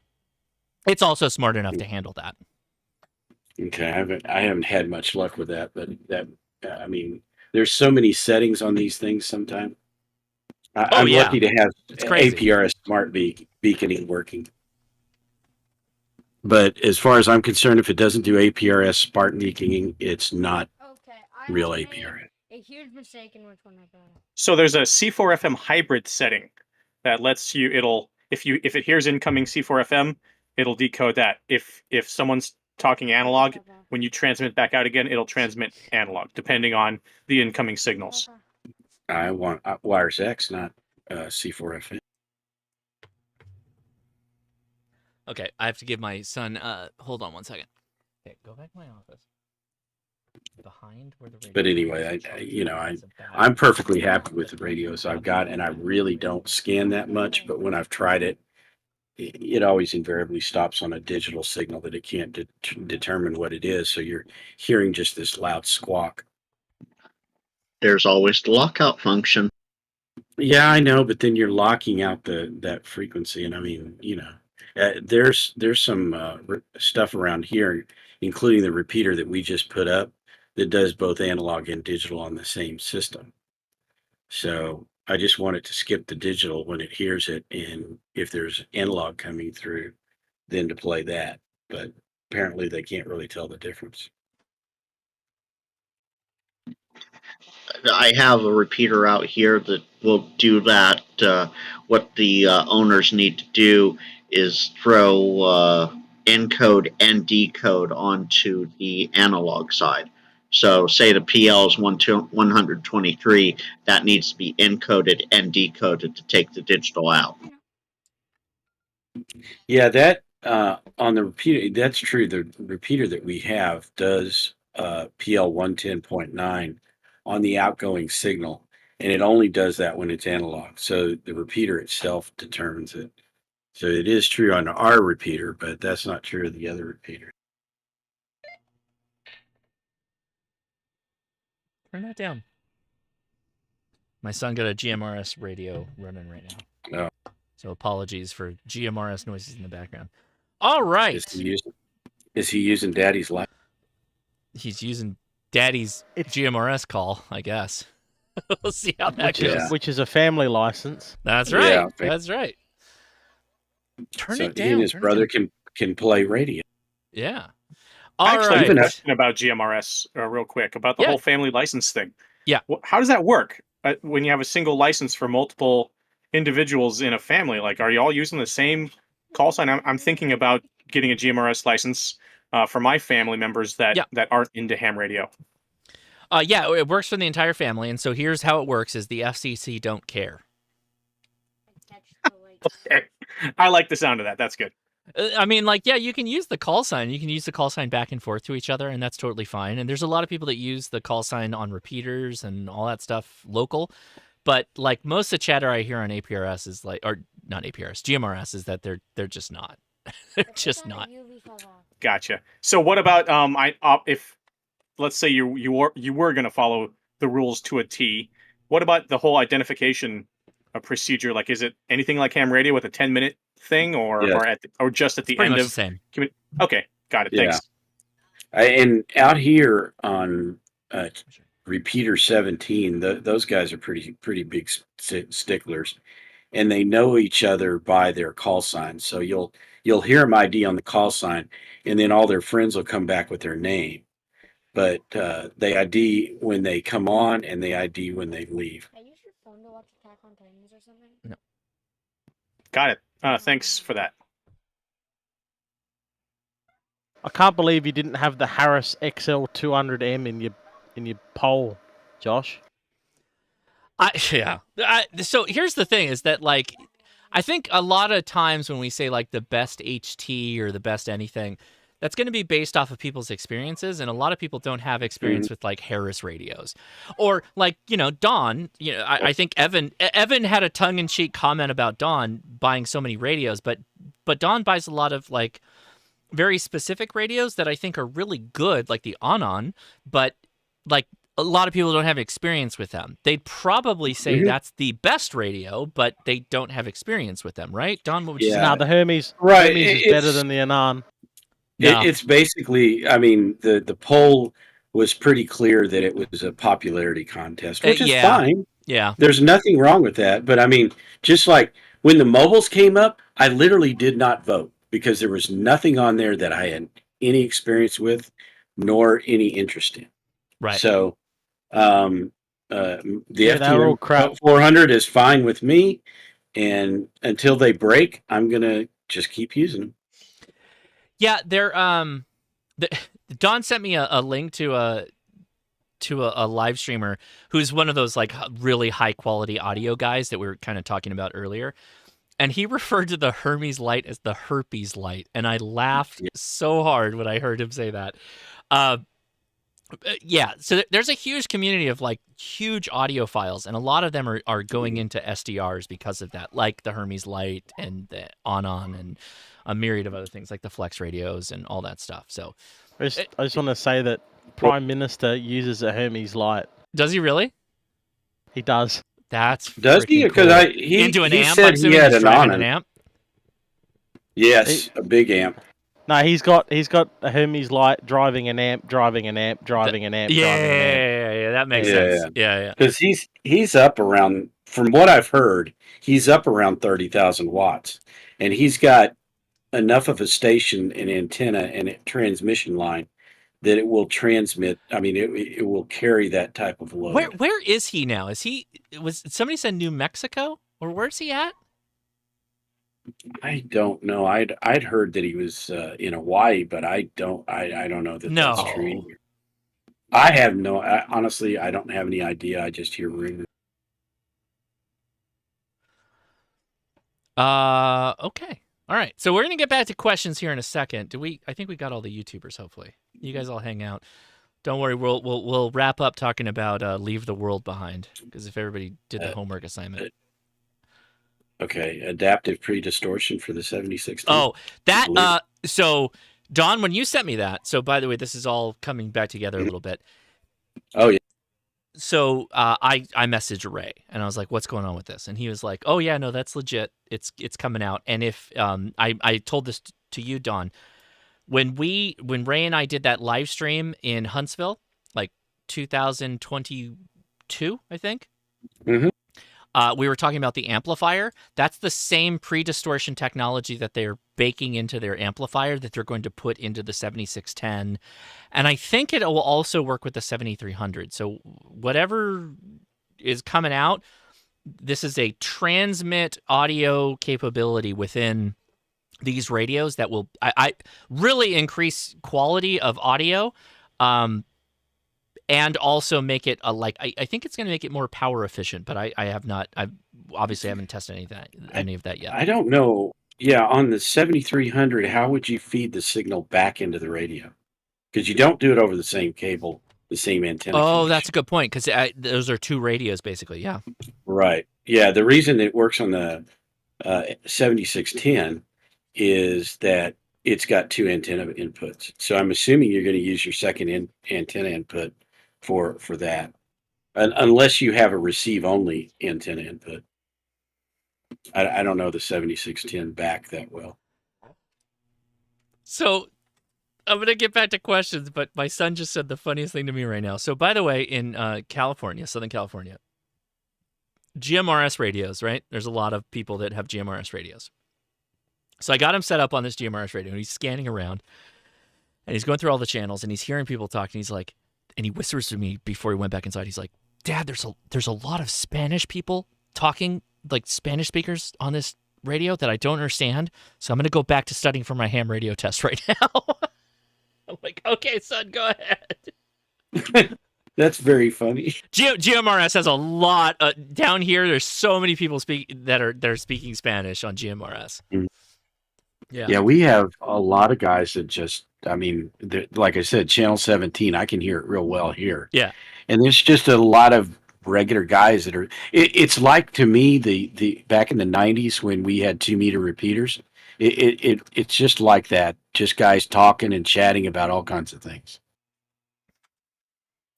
Yeah. All right. I have a question that I wanted to hit, and I hope you're still in there.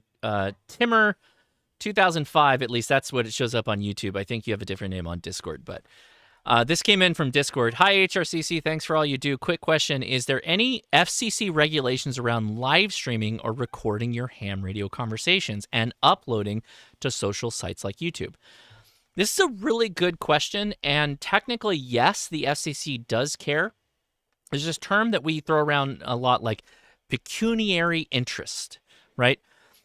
Remember when you took your test that you can't run a business on ham radio. Josh, K6ARK, can't get K6ARK, KI6NAZ. Geez, I don't even remember my own call sign. Now I'm Adam. Hey, I'm Adam. You can't use your call sign or run a business on ham radio. Like I can't say, hey, if you want a QSL card with Josh, I'm taking QSL cards or contacts right now, and I charge $1 a contact. Right? Like that'd be me running a business to make a contact with me. That's not okay. However, when someone, hi Adam 2.0. I am Adam 2.0 now. That's right. If I may, Adam would do the whole live stream in Morse code. That's right. That's right. Don't take that off. Why? Don't mess with my setup. Jeez. Like, you guys can come in here and go crazy, but don't be messing with my stuff. Don't touch the VFO. Don't mess with any other stuff. Now he's touching the camera lenses. Okay, so back to what I was saying. You can't run a business on radio. That could, like handhelds, you can't have like somebody that works for you in the back of a building and you're like a contractor or you're doing construction or you're using ham radio to do the business work. Hey, I'm going to get on the ladder and see if you can see the wire I'm fishing through in like a commercial setting. You can't do that, right? Amateur radio is not for that. You can do that with a myriad of other, business radio type options. I think you might even be able to do it with FRS or GMRS type stuff. And that would be a perfect application for that. Anytime you make money off of amateur radio by actively using the amateur radio, it's generally discouraged by the FCC. So when I do my live streams, I'm making contacts in the background. It's not an active part of the communication, nor is it a part of my live stream other than like, hey, to say like, hey, I made a contact with this guy. Like it's not any kind of business product. You know what I mean? That kind of thing. As far as recording goes, if anybody's transmitting at any time, you can record that. You can't reuse it. So if you hopped on to, the local, well, okay, everybody who grew up in the 90s and before that, we all had boom boxes with 2 tape decks because we could record and play back and record back to the same tape decks and all that stuff.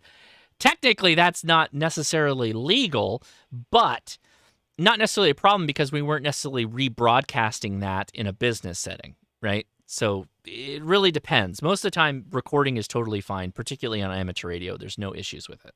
So hopefully that helps. If you have further questions, go ahead and dive back in. This is a good one that will get Mike's juices turning, hopefully. Question. I want a portable antenna like a buddy pole or vertical type antenna for HF 10 meters to 80 meters. My budget is $100 to $200-ish. What is your recommendation? I want something, and then I think this is on Discord, so I can try and go back. But Brick House, if you could copy that and repost it, and I'll try and get it at the bottom of the Discord because it's been a little while. So he's asking for a vertical antenna. A lot of people ask earlier in the chat, why do people get like a Wolf River and all that other stuff? Because they take up a low a low footprint. It's not difficult to set them up. It's not difficult to use them. That's a lot of the reasons why we deploy vertical antennas like that. So going from 10 meters to 20 meters is no problem, and even getting into 40 meters is not a big deal. But once you want to get into 80 meters with a coiled high Q antenna, like a Wolf River, that adds a ton of Q to the whole mess. So let's see. Oh, I got linked to the question. I want something quick to set up because it's cold, and I want something fast. Mike, do you have a recommendation from a 10 meter to 80 meter vertical, $150 to $200 that is quick to set up because it's cold outside? Uh-oh. Did we lose Mike? We lost Mike. K-Murder is gone. All right. You know, an NFED would work. But he's asking for a vertical, like a freestanding antenna. You can set up an NFED as a vertical. Wolf River coil, take it along. What about a Rybakov? Or do you guys watch Walt? Mike ran off to go read Jurassic Park. That's where he went. Yeah, to bed. That's what he. So Wolf River will take you down to 80 meters. That's probably where you're at. There's the Chaw PRV, the tunable vertical. That won't go to 80. That'll take you to 40, which for a lot of people that's enough. You can add. You can take the 17-foot telescoping mast. That will pretty much do anything from 2 meters up to 20 meters, and then you can add the coil for 40 meters, the Sporty 40. Wolf River makes that. There's myriad options, but I think the thing to keep in mind is that 80 meters is a really high Q antenna on a vertical, unless you're doing something like, if you look at a DX Commander has a 40-meter mast, basically, or close to 40 meters. But then if you want to do 80, there's like a dog leg L wire that shoots off to the side because it's just more wire that you have to get up on the air. And having a vertical whip for 80 meters is not really feasible, just if you're thinking about height. And what do you know about the Rybakov? I don't know that I do. What is the? I posted it. Oh, you did? Yeah, Okay. I linked it. The But Walt, Coastal Waves and Wires, he's done several, or he's used it quite a bit, and he really likes it. He takes it out, on the beach and does his QRP thing with it. But is it vertical? It's vertical. He takes a DX Commander pole, goes to the top down to his 4-to-1, and then from his 4-to-1 he has a bunch of radials, and it's tunable. I think the way he does it up to 40 meters, but it's just longer wire to get to 80, and I believe he's going to try 80 at some point, but and you don't have to you're basically relying on the tuner in your radio to go from band to band. So, well, it's kind of like a 9-to-1, right? Same thing. So, or a random wire, but this is not random. Let's break this down for a second, and I'll take active comments from anybody that's still in here that would like to add to this. I think realistically, if you're using a loaded vertical, and by loading, what do we mean? We mean a coil that we adjust, right? I think working a loaded coil up through 20 meters is completely fine. And you can definitely do it through 20 meters, although it's not going to be that fantastic, because let's work through the science of this a bit. The coil is wire that you've got twisted around something, and you're using something else to short out portions of that wire. Well, if you brought that shorting bit all the way down and you got all this coil that's a part of the active antenna, that coil is not really transmitting the RF effectively. It's almost like dead weight that you're dragging on. Electrically, the radio is happy. Electrically, the radio is sound and still being able to do what it does by pushing out that RF. But you're not getting good propagation capability through that loaded element, that coil, if you will. It's that bit, the vertical whip, that's really doing the work, right? And so if your vertical whip is a 20-meter quarter wave vertical whip, which is the 17-foot whip that a lot of us talk about, that is an effective radiator up to 20 meters. That is a straight up vertical quarter wave antenna. You can adjust it slightly to be right in the sweet spot. You're good to go. When you start adding coils, you're electrically making your radio happy, but the vertical bit is still just the transmitting portion of that antenna. So it's going to be less effective on 40 meters because, again, it's not a full quarter wavelength antenna on 40 meters. Electrically sound, but not effectively propagating the same space, if that makes sense. I don't know. What's Adam say? Adam's here. He's the antenna guy. He's the best one we got. Adam, you want to correct me in any way? So as you shorten an antenna with a loading coil, you get to kind of a certain point. You don't really, you're not just throwing away energy.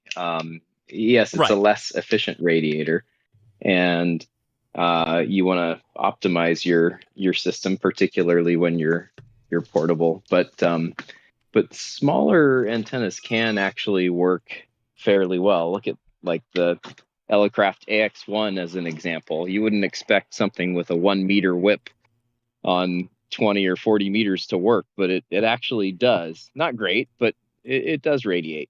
So you can get away with those shortened antennas. But I think for this scenario, for this solution, I would still consider a wire. And depending on the radio, if it's like a G90 or a KX2, or if you want to bring, a tuner, a random wire that's 41 feet long or longer will generally still tune up on 80 meters and will work decently well. And that's a pretty easy setup to just put up a 41-foot wire as like an inverted L. Pretty dang fast. So, Adam, have you tried a Raubikoff? No, I haven't. Is that a style of antenna, or is that the name for somebody that's producing an antenna? No, it's a style of antenna. You make it yourself. So is it a vertical that has a whip that like then comes back down the vertical or something? No. It's a vertical wire from a 4-to-1 balun up to the top of your mast. And according to the thing that I just posted, another thing, according to him, it's 7.7 meters of wire. And then at the bottom, you have, 4, 8, 10 radials, whatever, that are on the ground from the 4-to-1. And that's basically it. And then you tune, with your internal tuner. It does require a tuner. But you tune the antenna for the band that you want. And Walt really likes it. That's all I know. I have not tried one either. But I've got so many so many antennas already that I haven't really experimented with that. And it's hot here. We don't worry too much about the cold. And the only thing I would say about like what you're talking about, like using a vertical coil or having an adjustable coil. Yeah. I have enough trouble in the heat doing that. I can't imagine if you got gloves on and it's like snow around you and everything, trying to deal with something that cold. Yeah, and Brett, I think. Oh, go ahead, Adam. Sorry. I was just gonna say, I think that's a key point of a base loaded vertical with a tapped coil. They're very narrow banded, and it takes a lot of fidgeting to get them tuned well. And to me, that's not quick. Mm-hmm. Take Adam's words as advice here. Like at the end of the day, if you can run like an end-fed half wave, right, wire, right? Yeah, there's a transformer, but the transformer is just to bring the impedance because you're feeding it from the end. The wire is still going to be like the most effective radiator that you could put up, depending on how you do it. With a vertical, and when you add a coil, loading, that type of stuff, it's going to be less efficient. How much less efficient? I don't know. I haven't really done that testing yet, but there is some lack of efficiency, and the whip is going to be the primary part of that, right? I don't know who it was that told me, it's like the more radiator, like just pure radiator that you have in the air, whether it's a wire or a really tall whip, is always going to be best. Aim to have the most radiator in the air that you can in all situations. We just adapt that for convenience. The AX1, great point. Adam, I worked somebody in Japan with an AX1. How? I still don't really know. But yeah, I've been able to do that, right? So is that something that you want to depend on? And is it convenient and consistent? Not necessarily. Consistency is going to be the thing that drives a lot of ham radio discussions on what antenna is best. I think more often than not is how consistent an antenna is for you to make contacts and be effective with, right? So, yeah. There was a comment. Go ahead, comment. Yeah, I jumped in right in the beginning of this. The one that I would suggest if they want to buy, not build, would be the probably the LEFS 8010 from Chameleon. The NFED lefts, or the sloping NFED? Yeah, they have two of them now. It's the LEFS, they have the 8010 and then the 4010. I quite frequently use the 4010 for POTA and everything like that, and they work out amazingly. But a lot of people have had really good luck with the 8010, which gives you an extra length of wire to make it go out to 80 without a tuner. Yeah, I have the same antenna, and what's cool about that one is that it can function as both a dipole or an NFED, depending on what your desires are, which is kind of cool. And it's, built-in winder, that whole thing. Amen. Really quick, I want to give a shout out to Brett WY7BG. He mentioned ham sticks. I know Don's a big fan of ham sticks. Many people use ham sticks. Yep. That's often like a way to do a lot of this, is just have a ham stick for the band you want to work on, and then focus on your ground plane. So get some good radials under it, get a good ground system. That's a really often fine way to go for doing parks on the air and multiple other things. You could do a dipole, but I found the verticals on the top of a car work just fine. Yeah, I just use a tri-mag on the top of my van, and I get out great with a ham stick.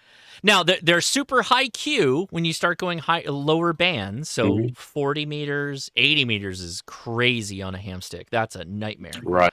From my point of view. 40, I have not had that problem. It is, I can tune the whole band. One-time shot. Yeah, the reason is, remember, I'm running 600-watt ham sticks, not the bigger normal ones. Yeah, the bigger ones. Yes. And I think that makes a difference in the Q. Because there's less coil. Because you have them. No, the coil is bigger too. Sure. You look at those 600. Remember, I showed you that picture one time. Yep. The 20 meter is tiny next to the 600 in terms of the width of the deal. So there may be less coil, but there's certainly a much wider coil. And I don't know. Adam could probably tell me I'm completely off on this, but when you look at an antenna that can do all of 80 meters, the only one that can do it is a basically a cage dipole, right? And what you're doing with a cage is you're making a big circle with it. So I kind of relate that to the ham stick. I don't know that that's the correct thing to do, but like I said, I can tune all of 40 meters. I mean, the SSB portion, I don't go down to the CW much with that one ham stick. And I only tuned it one time. I've never tuned it again. Just to clarify a little bit here, he says, he's in the live chat, but he's not in the voice portion. He says, I have several NFED half-wave and dipoles. He wants something that's fast that he can attach to his SUV maybe, that he can put up fast and sit in his car, sit in the cold on a picnic table. I'm almost thinking like a Tar Heel or an ATAS would fit that description. Yeah, once you start looking at his requirements, 80 meters basically goes out of the window. Yeah, so 80 meters on a Tar Heel is like, yeah, you can do it. Not again, it's it's not going to be the greatest performer from my point of view, but Yeah, you can do it. I'd wonder why you want to do 40 or 40 or 80 on anything in a portable situation. I don't even get on 40 very much. I've done it. I even got Hawaii one time on 40 meters on a hamstick, but for POTA and stuff like that, I don't use 40 very much. And When I've been camping, 80, when I'm camping, I'll get on 40 for sure. Like parks on the air on 40 at night, like, after dinner and you're just hanging out. Yeah, 40 POTA is great. Like if you're hanging out, why not? But for that, I'm generally running like a long wire antenna to do that. Something that's going to be a little bit more effective. Yeah, I've gotten out mostly during the day. I don't usually go out to the parks at night. Right. No, I mean that's realistic. I mean it follows the day-night cycle. But if you're camping somewhere, having a nice 40 meter long wire is really nice. Even 80, yeah, you can do 80 for sure on a long wire. But you're anyway. There's so many different aspects of this that, like, just know that your dollars, $150 to $200 is actually, like, you can do a lot with that. Just consider, most of the time 80 meters is probably not what you're going to be spending a lot of time on, depending on what your goals are with radio, which is probably the question we should ask is, like, what are you trying to do? Are you trying to do parks on the air? 80 meters is generally not the band for parks on the air. Yeah, that's what I was getting at. I was wondering why he wanted 40 and 80, but if he's camping, I can understand it. By the way, I do have a 160 meter hamstick. That's crazy. It is. It's taller than I am. Sitting on the ground, it's taller than my 6-7 foot door. That's just it's crazy high. But what I did was I've got it on a spike out in my backyard, and I've got two 200-foot radials on it, and it tunes the FT8 portion of the band great. But it will only do FT8. It's only that 3,000 or whatever super high Q kilohertz. Yeah, very very high Q. But it works. Yeah, Brett came back with another comment that, if you're running like WSJTX, then yeah, if you get your whatever the antenna is right in the sweet spot to do WSJTX, yeah, you're gonna also, that high Q is gonna help you get rid of some of that QRM, some of the higher noise floor, because it's just that little slot. It can only hear like just that little bitty window. And so that'll be effective for you, but that's also fairly limiting for people that are like looking for something that's a little bit more multi-purpose. But if you only want to ever do FT8, then yeah, that's a way to go. That's fine. Comment? Yeah, go ahead, comment. Listening to the conversation, I have a spanner to throw in the works. Good. Throw it in there. Are we going doublet? Is this a doublet? No. 10 meter antennas, yeah? Everybody knows what the fire stick is, right? Yeah. Everybody, an 11 meter antenna that has been there for as long as history of the band. That is continuously wound from top to bottom. It has a tight bit at the top because it's a top loaded antenna. So how the hell does that work if the coils don't resonate? If coils don't radiate, sorry. Well, because that's an interesting one. That is literally a continuous coil, and the antenna, I tell you, is wound as a 5/8 wave.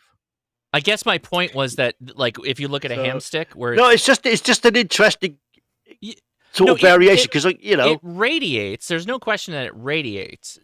Particularly though, if you're talking about like super tightly winds, like a super tight wound, that's different from like this loose thing that goes up a fire stick. That's going to behave totally differently. Do you see where I'm going with that? Yeah. That was my point. It's an interesting question because they've made that antenna forever. Yeah. They make it in 2 meters and they make it in 50 megs. But it sort of breaks the mold as to how it works. As to every other antenna, where it's just a very tightly wound core is your inductance, and then a radiator of some sort. Comment. Go ahead, comment, and then I'll. Yeah. A top loaded coil. a top-loaded vertical will radiate better than a bottom-loaded coil. That's why there's some capacitance at the top. And even Chameleon makes a capacitance hat that helps to extend your bandwidth and your actual frequency. So top-loaded antennas do work better. I mean, that's why capacitance hat exists. I mean, right? Where we used to all swear on the back in the 11-meter days on the Z20, the DV27 and the Fire Stick. But there you go.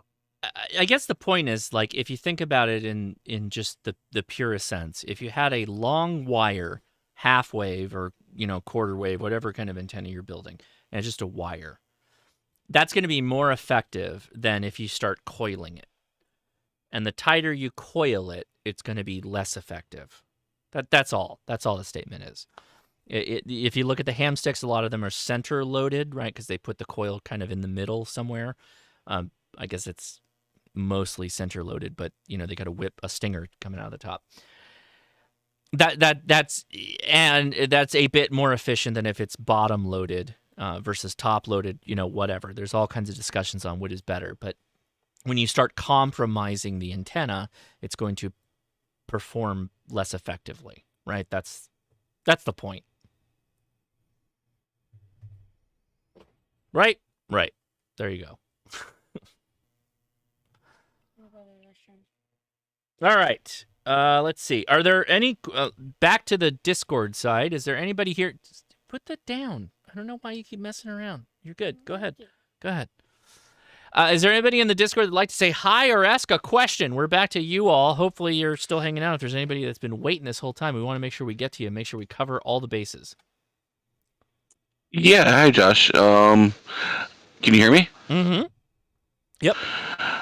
All right. I was watching a video of yours a while back, and you had a all digital QRP radio.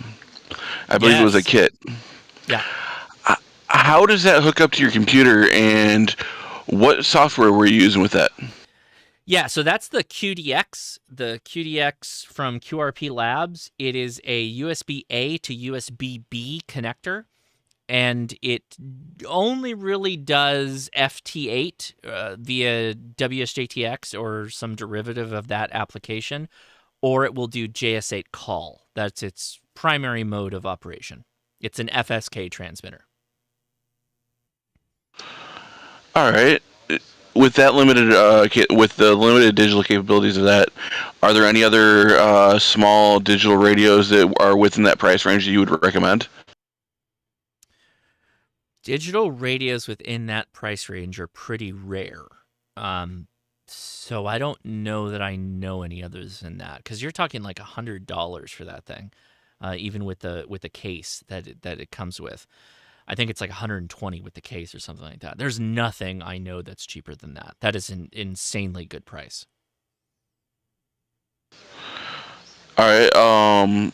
Would there be any? Sorry, there are other kits. Like somebody's saying, Spudge Gunman over on the Twitch side. Thanks for watching.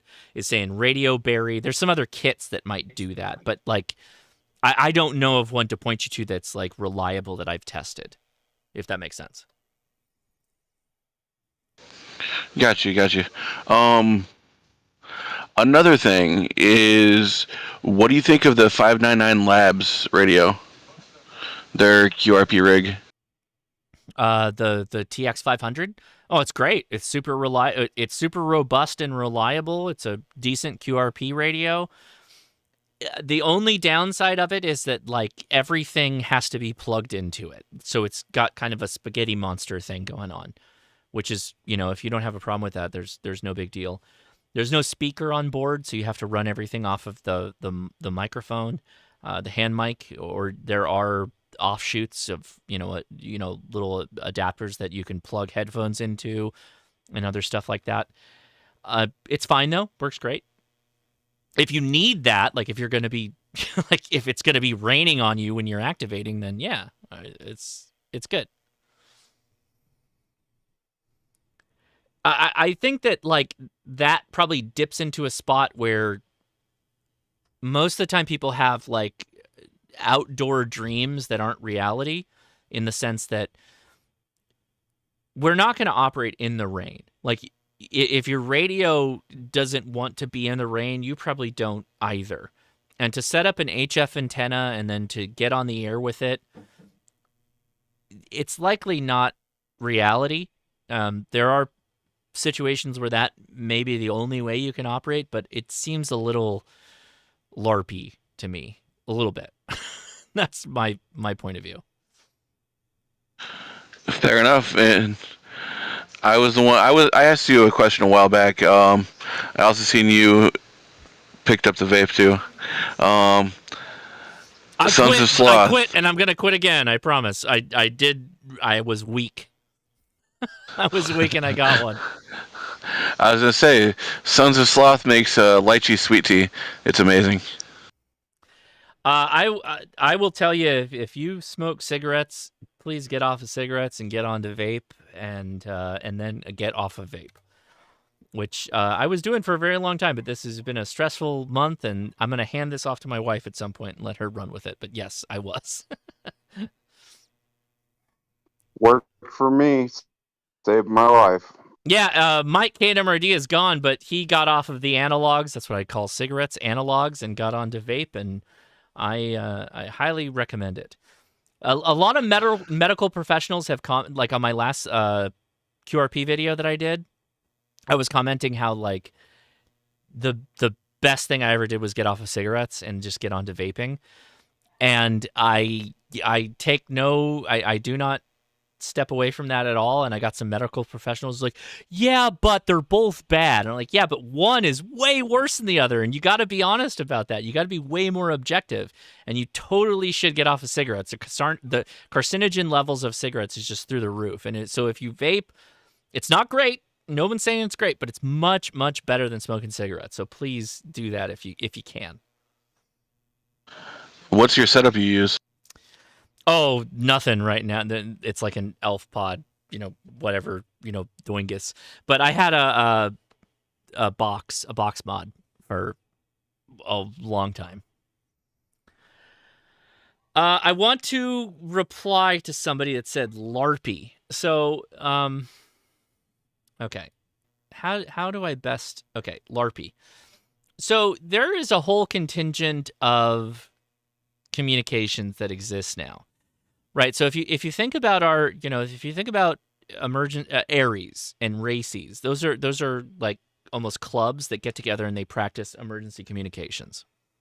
Right, like they go to a run and they help facilitate and communicate, to help people during the run. Food is here. What? Food is here. Okay, go eat. I'm waiting for you. No, go. Just go. Please go. Let me grab my stuff. Then. Okay. But those are people who are focused on practicing for an emergency, being deployed for an emergency, helping with first responders, being some kind of direct communication type of thing. Then there's this whole other like emergency, like personal preparedness communication group. Those are people who like, I want a Peltor system to connect to my Baofeng that's going to go on my load-bearing harness that I'm going to wear with my AR-15s and, all that other stuff. Respect, but unless you're doing that, like unless you have a group of people that you've worked out like a communications plan, that's playtime. You have kit, you have gear, but it's not, you haven't practiced with it. You're not effective in communicating until you've got a group of people that you've actually drilled with and all that other stuff. So what is LARPing? LARPing is an acronym for live action role playing.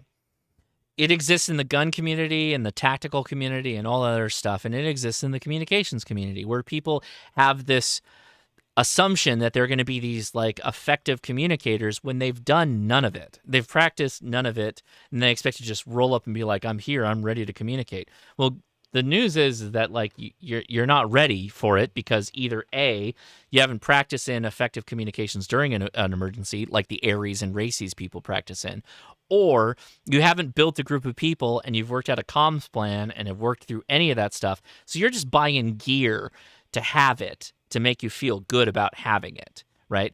There's a number of YouTube channels that exist that is doing this, right? which is nothing wrong with that. I think it's cool. It's all tactical, right? It's nothing fancy tactical, the third type of cool, right? If people remember back that long ago. I think that's second kind of cool. Is it second kind of cool? I thought third kind of cool was like the kind of cool that like if you don't really know how it works, but you just own it and it's really fun. Is that second kind of cool though? Thanks for the correction, by the way. Yeah, I think he's only got two kinds of cool. The Is it? first Okay. kind is stuff that's useful, and the second kind of stuff is you just like it. Yeah. There is stuff people buy that gets them through the day, and that's super cool. But most of the time, if you're not really willing to put in the time, as some of these like YouTube videos you're watching of the people doing the stuff, then it's like you're just living vicariously through them. You know what I mean? So that's LARPy to me. Does that make sense? Oh, Don's close. He said LARPer versus wanker. So a wanker in the UK is a whole different thing. You mean whacker. A whacker is a different thing. Right, Don? Is that what you meant? No, I think I was on Coffee and Ham Radios or something, and we were talking about, those guys that like dress up in the vests and carry the HTs and act like they're coming in as the authority and stuff, and those guys were described as wankers. It's definitely whacker, Don.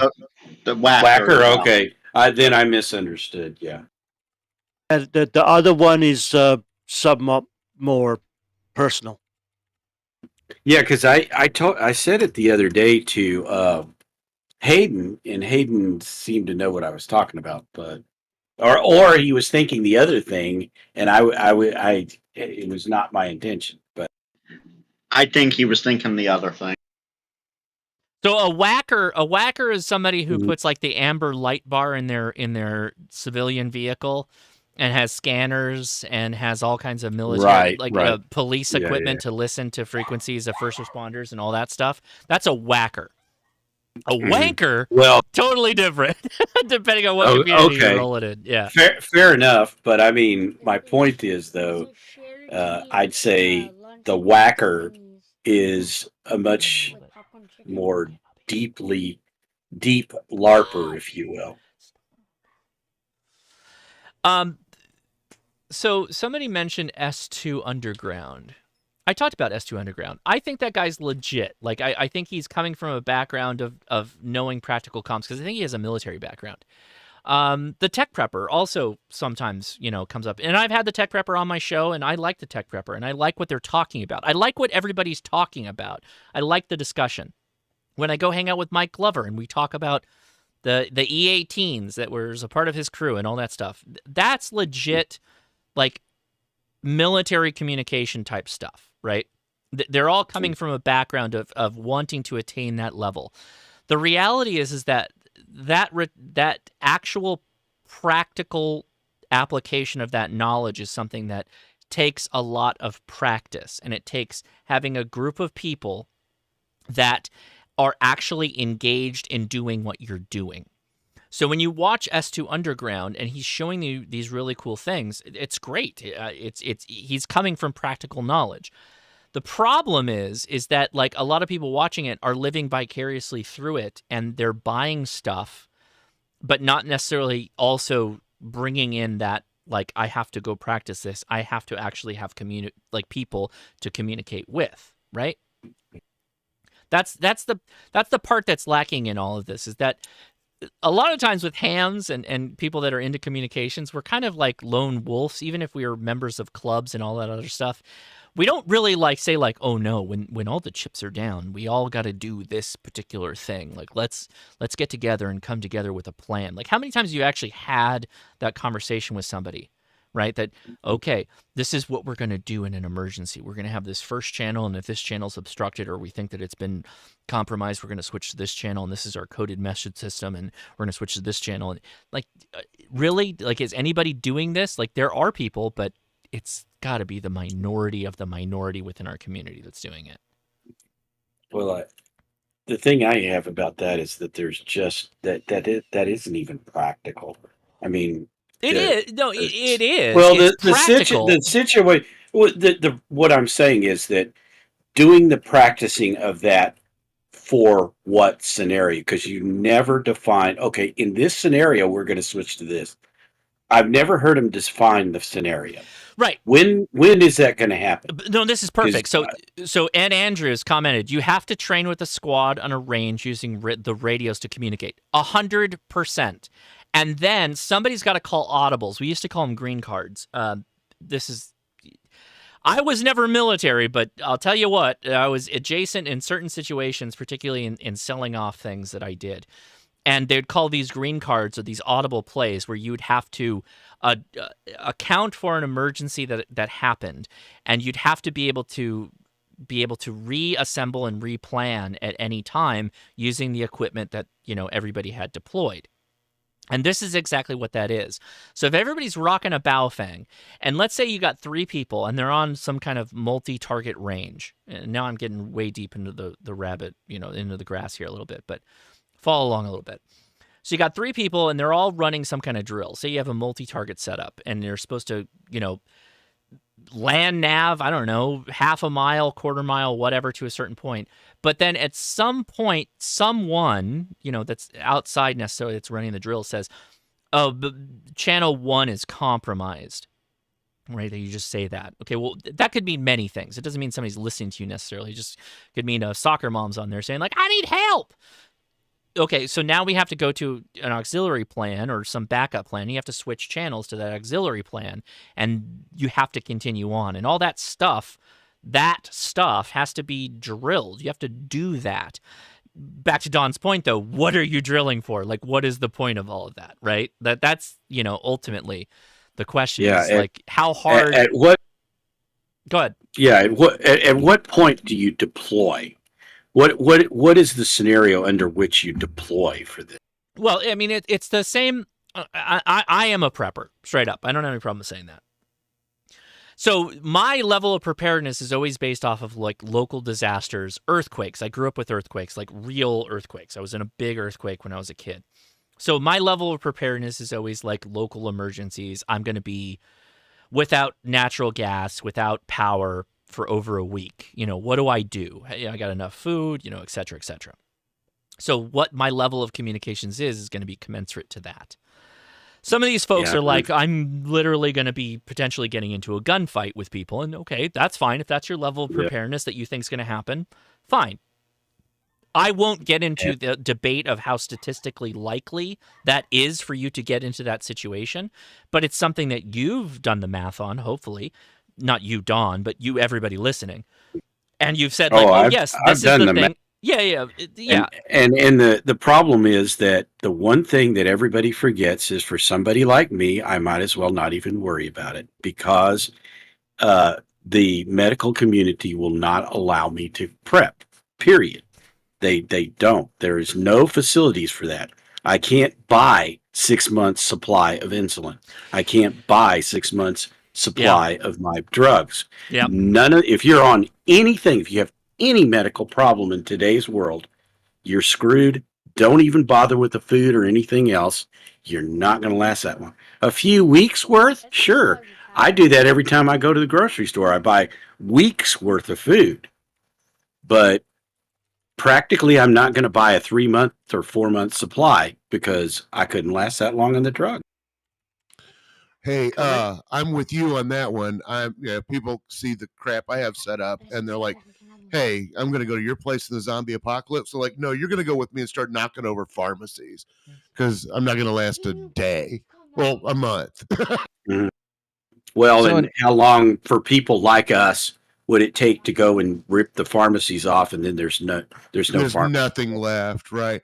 There is a company out there that will get you rigged up to where you can have a year's worth of medication, but that doesn't work for insulin. I can't get the particular kind of metformin I need from them. Works with some medications, not with others. I think it's more set up for like heart medication, stuff like that. Diabetics are just screwed. We have to start scrambling real hard. Well, and people who are on cancer drugs and all of those other things, it's not just us. Okay, actually, this is actually a really good jumping off point. I do want to talk about Leave the World Behind for a second, but we'll come back because I got to wrap up here in a little bit. Wife's back, and I think Rapapalooza must commence, even though people are literally sick in my house. But Rapapalooza, for everybody that doesn't know, is our family's tradition of wrapping gifts, watching all of Alan Rickman's Christmas movies, which is Die Hard, which I don't care what anybody says. What's the other Alan Rickman one? Oh God, it's that Christmas movie that has all the British people in it. Oh, Harry Potter? no, well, yeah, we watch all of Harry Potter for sure. Love Actually is the other one. That was done. We almost finished Die Hard, and we've gone through the first Harry Potter. We got to get through all the rest of them, but literally, there's so much stuff we have to do. Anyway, that's not the point. I lost the point. Oh, yeah, medical. So actually, ham radio is actually kind of useful for this. If there was a true, complete meltdown of society, right? Think of like people you know that are on like oxygen machines or oxygen devices that refill oxygen into their canisters or whatever, collection devices. This would be a good situation where it's like, oh, we need to get a generator over to Gertrude's house so that she can, use her oxygen machine. Not necessarily to help with particular medical drugs, but you could have some kind of weird barter system that comes up. You're like, I need insulin. Where do I get it? Does anybody have any extra insulin? That could be possible to facilitate that some of that stuff on amateur radio. Is that likely? I don't know. Would you count on that? Probably not. But that's the reality of it, right? Is that that's just kind of the reality? Is what are you going to reach out to? You got to reach out to what you got. Extra insulin isn't really feasible because it's got such a short 100%. shelf life. Yeah, no, I get it. And not only that, if someone were to have it, they would probably be the one that would need it. Unless they came up with, well, no, the guy that had all the insulin here, well, he's died already, so you can have what he has left. I mean, that could happen. That could happen, yeah. That could happen. I guess the thing is I don't want anybody to take anything away from what I'm saying incorrectly. Is that I like S2 Underground, I like the Tech Prepper, I like all of them. I think they do really fun novel videos that people really enjoy. I just feel that many people watching it are LARPing in the sense that they're living vicariously through the hard work that those individuals either were trained in from their military experience, or in the Tech Preppers case, is relearning or learning anew things that they did not experience through training, and are doing a really good practical example of it and bringing it to people. I think that's great. I just think that there's a lot of people that just I'm going to buy whatever they buy, and it's going to be really great. It's like, well, yeah, but it's great if you train with it, and you got people that will train with you and will do the things that you do that have a like mind. The community aspect is the hardest part of living in any environment, whether it's a without the rule of law environment or this, that, or the other. And it's all difficult, and you got to put the time in. And we focus on the gear a lot and not so much the society aspect of it. Just look at Carlos's example earlier when he was talking about his POTA. We do an actual pretty bad job sometimes on the air. There's a lot of bad actors that come in with preconceived notions that they own the frequencies. That's not a good example of community. That's not a good example of being a good steward of amateur radio, right? And so we can all do better there, and we can all do a better job of remembering that, hey, we all got to work together through whatever the situation is, even if it's just a regular day on regular frequencies, and people might be using the same frequency that you use at any one time. Right? I guess that's where I'm going, I think. Comment. Go ahead, comment. Something else that ham radio might be good for in an actual emergency, say a natural disaster. Yeah. If you've got solar and a good source of renewable power, it will keep you from going crazy being bored, because after a big natural disaster, you're either waiting for power to come back on, the National Guard to show up, help to arrive, and that could be weeks sometimes, or you're leaving. And it gives you somebody to talk to while you sit. Yeah, there was and there's other people that want to talk to, and I'll throw over to them. But as a Boy Scout, one of the things that was always a part of my pack was a sanity item, right? And for me, the sanity item was a harmonica. I can play a harmonica, right? I don't know that people want to hear me play the harmonica necessarily, but a pack of cards or whatever. That was a thing that was mentioned in the Boy Scout handbook. But an amateur radio station is absolutely useful just as a sanity item to be able to talk to other human beings. We saw that during COVID when people were like, I can't leave the house. I'm older and I'm in a situation, if I get COVID, there's a good chance I could die. So look at Callum. What did Callum do? He's like, we're going to do a net every morning. We're just going to get out there and we're going to talk to the folks that are out there, just building that community on the air, right? Ham radio is great for that. That outreach community is just awesome, right? So yeah, absolutely leverage that kind of stuff. That's great. Good point, Andy. Comment? Go ahead, comment. So one of the things that I think that's often overlooked with the quote unquote LARPing sort of people, not like the S2 undergrounds who come with like a solid basis of understanding, right? But the people who idolize them and want to be like them, yeah, and maybe actually fantasize about disasters, is they'll get this comms equipment, and even if they know how to use it, they don't often times understand things like LPI and LPD, like that low probability of detection, or emission control, where they're even just visual like things, walking down the street with a plate carrier, an AR-15, in a one of those 42-inch whips. Someone's going to say, oh my goodness, I want that. And they're going to pull out a deer rifle and shoot that guy in the face from 400 yards away. Because it's removing a threat. And, if these guys are thinking like, oh, I'm going to use my radio and talk to all my tactical buddies, well, they're being loud. Everyone's going to know that they're there. Anyone with a Baofeng on scan feature is going to be able to hear them. So sometimes the mindset is you need to make sure that your community has your TTPs, your tactics, techniques, and procedures down to a point where maybe you don't actually need to communicate with the radio as much as you'd think, because being silent can be a lifesaver. Yeah, and actually that's one of my biggest things I talk about when we talk about emergency communication, is that the transceiver becomes a receiver most of the time, and you're just using it for information gathering. And if you watched anybody watched my programming video, I was talking about in an SHTF situation, your programming of your radio should have duplicate programming for the same channels in low power mode. Because you want to transmit with the least amount of power as possible in a lot of those situations.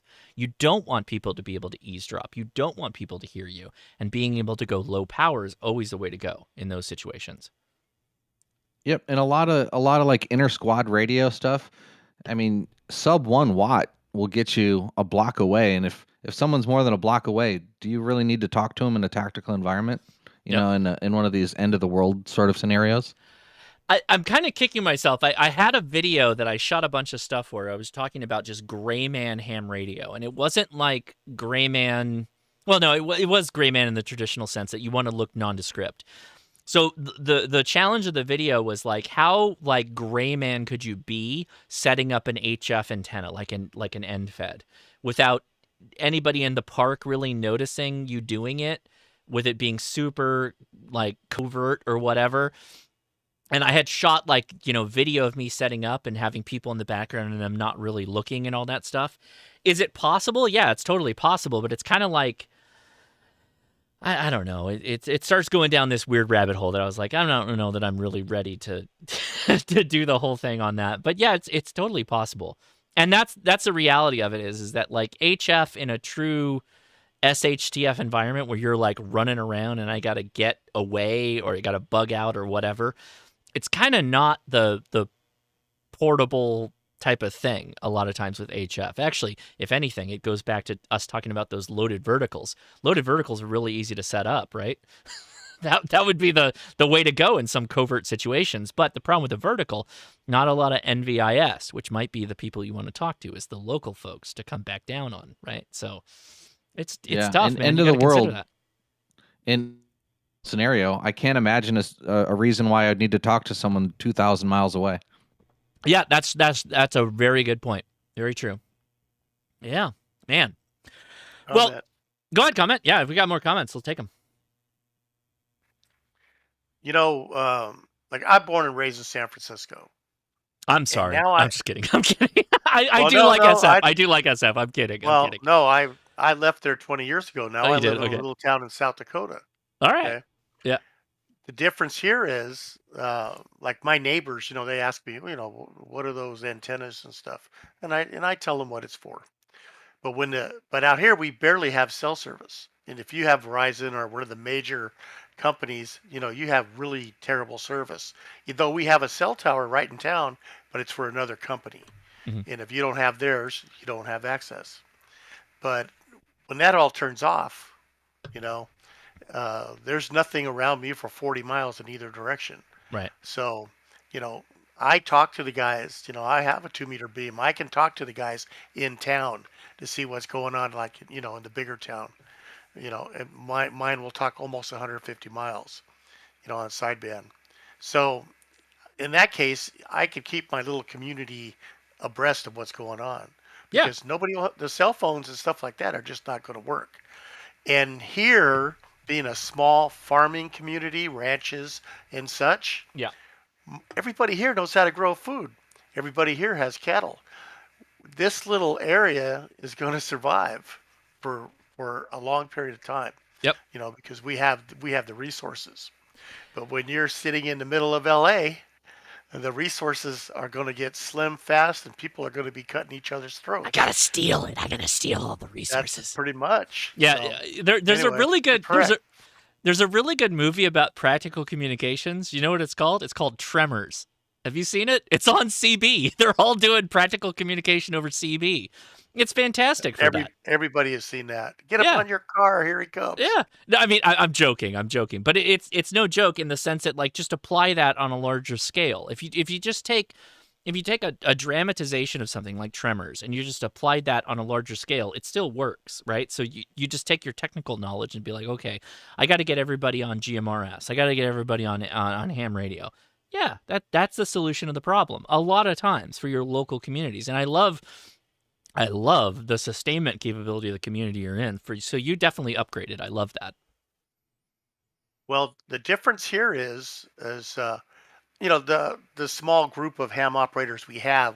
South Dakota, we don't have that many. We're that rare. But the local guys in town, we all have 500s now. We have all bought a 500. Oh, wow. And most of us, we were just doing it the other day. We talk simplex on digital narrow, and the guys on FM can't really understand us unless they have that capability. So it's not code or anything. It's just the normal guy listening with his Belfang doesn't know what we're talking about. Right. Yeah, it's preparedness is a weird thing to talk to people. I get all those people that, they're at parties, or I bump into people and they're like, I'm coming to your house. Andy talked about that. I'm coming to your house when the disaster hits. It's like, well, the reality is that being prepared is something everybody does, whether they know it or not, right? Everybody's got a fire extinguisher. People have fire alarms in their house, whether it's coded or not. They're required to do it. The reality is that you can add to your preparedness pretty easily, like without a ton of money or a ton of forethought. It's just that people don't really want to put their brain into thinking about that because, it's not a great place to put your mind in sometimes. But if you do it, it's entirely likely that getting there is just a process, a walk that you take. Never go to Costco and buy 18 food buckets because that's a horrible idea. That food is mostly trash and you're not going to want to eat it, right? There's a way to do it, but people get too wrapped up in the mindset of fear of missing out. They think that the disaster is coming tomorrow and they have to be prepared now. And most of the time, obviously, statistically, we know that the disaster is not coming tomorrow unless you're in Florida during hurricane season or something like that. So you got time to prepare. It's just a matter of you sitting down and thinking through it. And a lot of people just don't really want to do that. That's just the reality of it. Well, small communities like this, especially in South Dakota, other than the bigger cities like Sioux Falls, yeah, when you come into these small communities, everybody's armed. Oh yeah, I love that. I love that. Everybody in South Dakota is armed. If they don't got a deer rifle, they got AR-10 or better. I'm telling you, everybody's armed out here. Yeah. That's one thing about the small communities in all these little states out here, flyover states. Most of the people are armed, and they are willing to defend themselves. But it also goes both ways. Some of them are also willing to steal from each other too. Yeah. So let's not forget human nature. By the way, if you get outside of any large municipal city, everybody's armed. It doesn't matter where you're at. California, if you get outside of the major cities and you start heading east into farmland and all those other areas, everybody's armed. And even in the cities now is armed.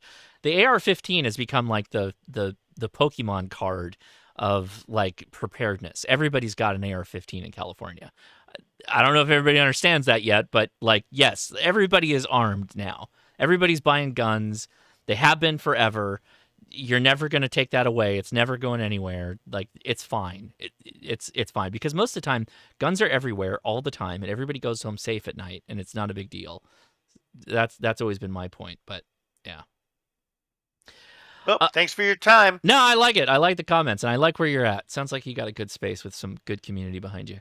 So, okay, leave the world behind. Has anybody seen this movie before we get into this? Because I don't want to hit everybody with a lot of spoilers, because we got still a lot of people in here. And thanks for hanging out, by the way, to hear us rant about stuff. No, I know about it. Dan Bongino talked about it the other day. Yeah, so Mike Glover was talking about it. There's a lot of people talking about this movie. I won't get into spoilers.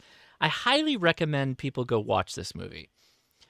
And I really want to dive in on something that I have seen in so many apocalyptic movies that have existed before this. Apocalyptic movies generally always have like a situation where they have to go to a gas station or a pharmacy or whatever, right? And there's always this like random encounter with some other piece of humanity that wants to take something, assault, do whatever, all of that. I'm not convinced that would necessarily happen. I think it would happen in a smaller number, but I think most of the time in a true disaster, most people would just kind of like try and work together. That's my personal opinion. Maybe that's me looking at the best of humanity. And I think that this is actually a pretty good example of that. This movie is about a central family that, this is a bit of a spoiler, but it's literally covered in like the first 10 minutes. They rent a house. They live in New York, proper New York City, and they rent a house in Long Island, and they go to Long Island. And they just happen to end up there when this major disaster happens, and they kind of just all live through it. It is really, really good, I think, at like expressing the randomness and unknown nature of a lot of disasters that people go through that they don't know necessarily what to do. And also, I think they're really like bad at being prepared for anything. It shows people in like their situation where they're like, I don't really know what to do here. Like, I'm out of options. But they do it in a nominal way that I think has not really been approached in apocalypse movies. They're always so violent, and I think most of the time the violence will happen, but most of it in the beginning is just the pure chaos of information that people don't really know how to wrap their minds around. And yes, there is a ham shack. There is a ham shack in this video, and I'm going to drop a video talking about that ham shack. It doesn't play a big factor in the movie. It's more of a narrative item than anything. But the thing that struck me the most about this is that this movie was the first fictional movie that was produced from Barack and Michelle Obama's production house. And if you watch this, and I highly recommend you do, if you focus on the things that are happening, almost every one of those things happened in some form during Barack Obama's presidency. They just amplified it to it being like a national issue. It was really interesting. And my wife was like, is this a warning? Is Barack Obama telling us that we should like start preparing harder than we already are? It was really wild. As it, like, anybody else watched it before? I don't want to go any further if there's like. I've heard that comment more than once about the warning. They're telling it's like they're giving the population a heads up. It was really eerie in that sense. There's a I literally whomever said Fog of War, it was Alex. Fog of War is literally the movie. It is complete chaos of unknowing. Yeah, it's good. It's good. Like anybody that's like undecided if they want to watch it, it's good. It's an actual good apocalypse movie. You're not gonna like the ending. My wife hated the ending. I thought the ending was fine, but there you go. Yeah, psyops, all that. Yep, everybody, dude. So many people are like, "Yep." I'm totally with you, man. It's all up in there. It's wild. It's pretty good. Yeah. All right. I don't. Should we go back for questions? Or did we miss anyone for questions? This is last call on questions. I have just one question before I go. Yeah, man. Do you use OBS software? Oh yeah, I'm all OBS, 100%.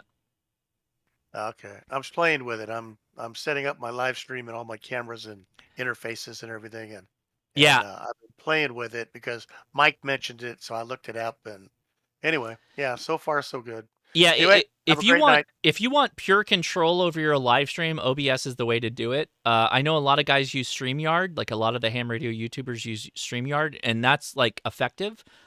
But you can't do what I do on Ham Nation. You can't do what I do on these live streams using StreamYard. It just doesn't work that way. OBS is where it's at. It's great. I had a question. Yeah, go ahead. Question. Yeah, I think somebody might have asked this last week. I can't remember, but is there any good CW decoders that you would recommend? I just picked up a Pootie Cake this week, and I don't really know how to listen to CW very well, but I want to actually get on the air.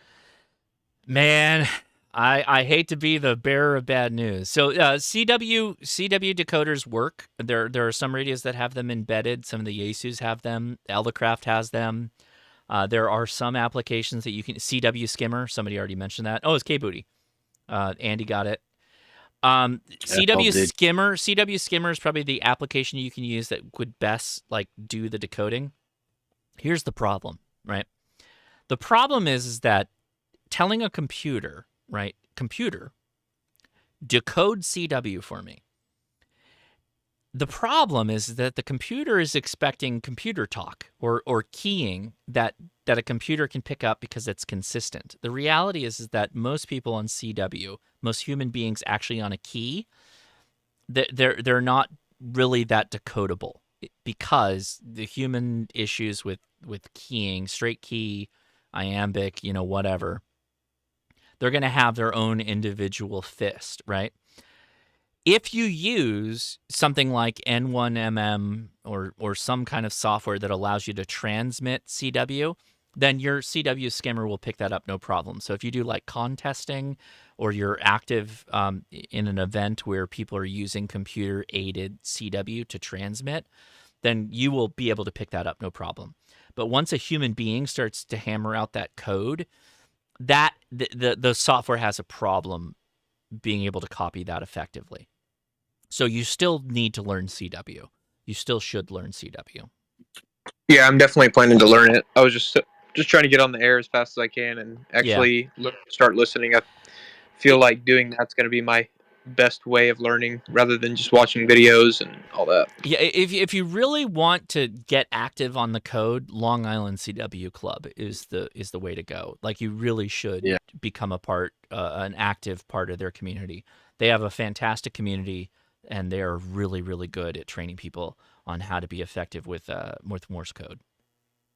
Yeah, I was planning on joining them here in a few weeks. Yeah, and if you love a really good survival skill, I would probably go CW because you can go super low power, you can dial everything back, and a lot of people won't be able to copy you. That's a really good way to go. Yeah, that's one of the reasons I'm doing it. There you go. I like it. What Oh, question? Go ahead. Question. Hey Josh, this is Bill, Ham Radio Tectonics. I'm sort of a lurker. You guys move a lot faster than I can. Quite often, topic passes before I can get to the push to talk. But I have a question. Yeah, man. What do you recommend as far as a capture software? I have an old capture card, a Hornet Tech, and I just need some software so I can start working out some things. Like And thanks for letting me talk. Like capture the video, this kind of stuff that I'm doing, or capture a camera or something like that? Well, specifically right now, I have a Raspberry Pi that I went down the rabbit hole with the radio bearing. I finally got it working, so I want to capture that on HDMI. Sorry. So HDMI out from the Raspberry Pi? Affirmative. Yeah. It's OBS, man. It's OBS. OBS is the way to do it. Particularly Streamlabs. You could do Streamlabs, but OBS is what I would recommend. If you can learn OBS, all the gates open to you. You can do anything you want. You want to do live stream? Sure. If you want to record, no problem. If you want to do anything, it's all through OBS. Yeah. Thank you very much. I'll download that right now. And speaking of YouTubers, Bill is a YouTuber. Yeah. No, I got that. Bill, if you want to drop a link to your channel, go for it. Did you meet him in Huntsville? He was at Huntsville. I met a lot of people at Huntsville. I don't. Josh and I spent a long time talking in the hotel late at night. He might not remember that. He was tired at Huntsville. And drunk, probably. I think what you meant to say was drunk. I didn't say that. Yeah, I think that's what you meant. We had long, deep conversations, and it was a good time. But anyway, yeah, I'm a YouTuber, and I feel I can call myself that now because I finally hit my 1,000 and I just sort of mentally collapsed. But I've been down a lot of rabbit holes. I'm putting up a loop on this property, and I'm working on designing a ham shack RV trailer that I'm actually living in, and that makes it tougher. But I'm having a lot of fun. But the one thing that I couldn't get working was this radio berry, and I finally got it working. So I'm coming out of the hole, and I got a couple things in the can. I've got this coax entry box that I flirted with and did a video on, and I got a bunch of stuff in the can, and I'm gonna finally finish editing. Editing is not my strong point. Finish editing and get some stuff out. But thanks a lot for letting me talk. Hey Don, and thanks for the shout out. Hey Bill, Sure, drop the link to your channel. I want to see your channel because my problem is like I remember names, but faces are the thing I remember more than anything. So I got to see your face. So drop the link. I want to. Yeah. And because I think I know who you are, but I apologize if I don't. Sorry. Go ahead, Don. Sorry. So the Radio Berry is basically a pie hat version of a Hermes Light. I don't know if you knew that, right? I figured it out, and I've got it working. And you know, Don, I've got got my Flex, so I don't want to spend any more money on SDRs than I have to. But the Radio Berry intrigues me because it's so tiny. I like tiny stuff, and I'm a TX500 user, and I would tell that guy, hey, I love that radio. I don't worry about it at all. I go out. As a matter of fact, I have a video of me out in the rain. What I like about it is, no, I'm not going to be doing Rocky Mountain climbs and out in the elements. But if that happens to happen, I don't slow down. I just keep going. So I'm a fan of, and I got several radios, and I know other people will say there's wonderful things about all those radios, and it's true, but that is the particular radio that I feel most comfortable with. But the Radio Berry, I finally got it working. Well, the reason I brought it up is because you can use any of the software that works with a Hermes Light on there because that's basically all it is. And so Thetis, you're probably running something on the Raspberry Pi, Pi HP SDR or something like that. But Exactly. there's a number of pieces of software. I run SDR console against the Hermes or the Radio Berry.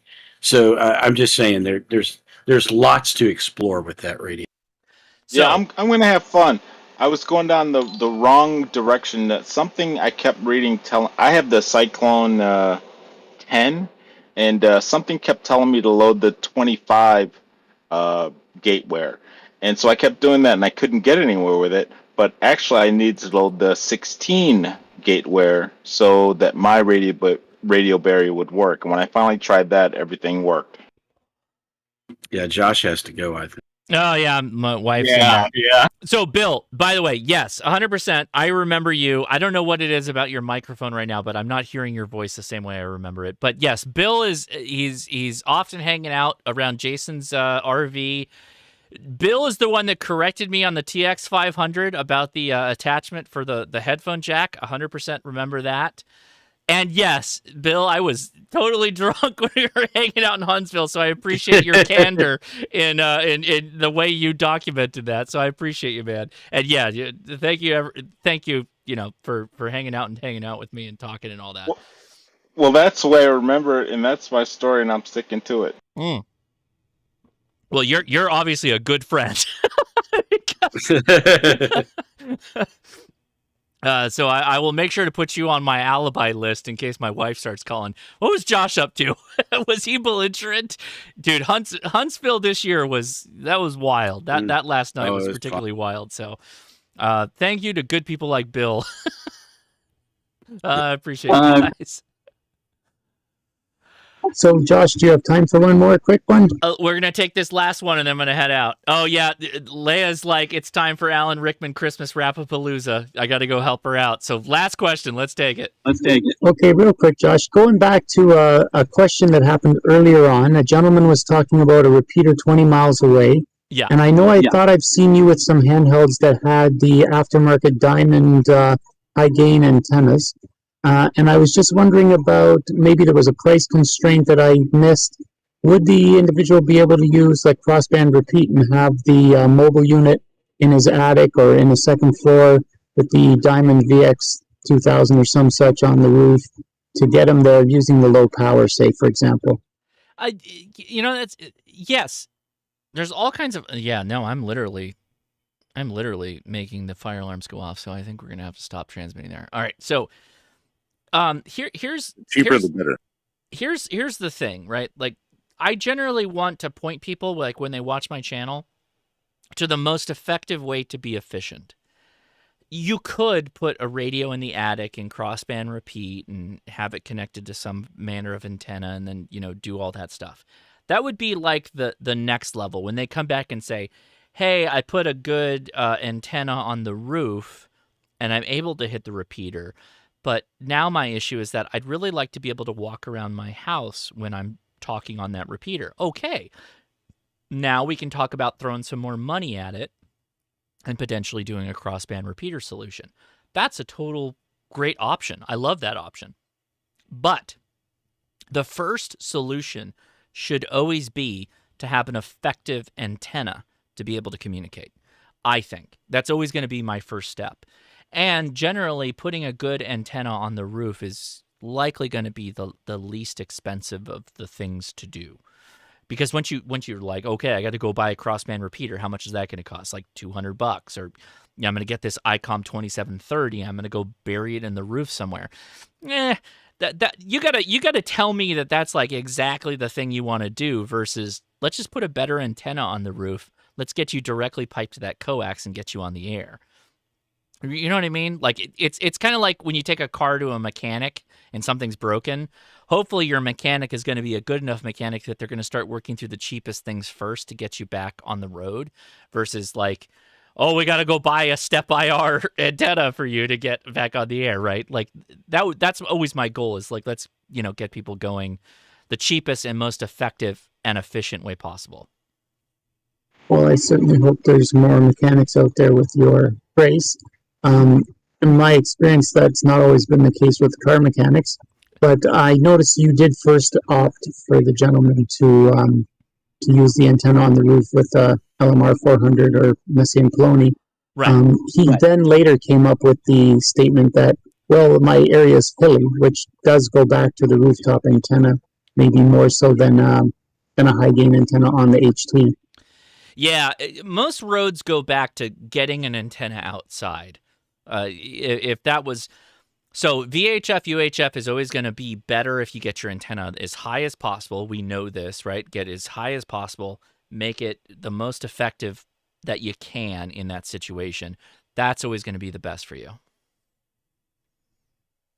Well, thanks a lot, Josh. Really appreciate your time with me today, and hopefully you're in the good books with the XYL there. And 7.3, thank you very much. Yeah, well, thank you. Oh, they also make micro... Leia is having fun in the chats. Well, apparently, guys, that is my message to wrap things up here, because you know it's that time of the season. It's the time of season where we all got to focus on our families a little bit more. So hopefully you're all doing that. And yeah, I hope we answered all your questions. And if we didn't, well, we'll be back next week. And next week is going to be a big one. And I will remind people, we're not going to do necessarily a new secret word or anything like that. But if we go to, is this it? Yeah, it is. The 300,000 subscriber giveaway is still on. Link in the description. If you have not entered it, please do. And yeah, just use the special word, the secret word of vote. That's it. That's all you got to do. If you've already entered, no big deal. You don't have to do another one. Yeah, I guarantee you, when we do this, when you do that live stream, there'll be people in the live stream trying to ask how to get into the drawing. Of course they will, Don. They're Of course always, they will. Of course they will. So at the end of this, we're probably going to give away $5,000 worth of amateur radio kit. And yes, I bought it. And we're giving it away. And I just want to say a big thank you to everybody. I really do appreciate y'all and taking the time. I never thought that I would be at 300,000 subscribers. I know I mentioned that in the live stream. I don't want to sound like a broken record, but it's kind of an amazing feeling to wake up and be like, there's people that actually listen to me.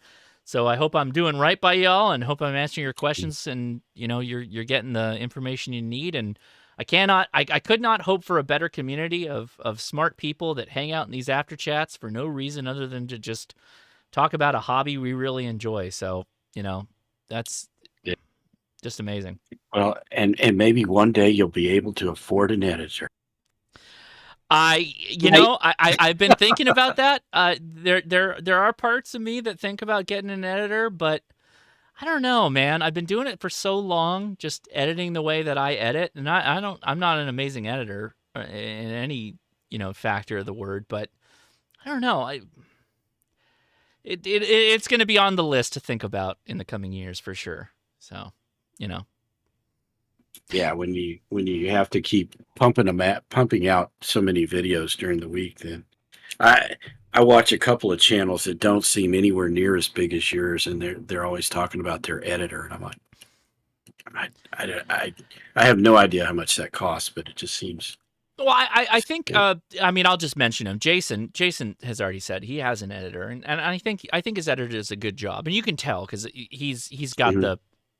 Particularly for the shorts and stuff, he's got the zeitgeist of like the bumps and the music and the B-roll and all that stuff, and he's a good editor, no question. Josh does all his editing on a Tandy. Oh, Leia. I saw. I think Jason's doing a great job. I continue to believe that he continues to pump out good content that people like and people are viewing it, and it's great. All that stuff's great. I don't know that more of my content is necessarily the solution.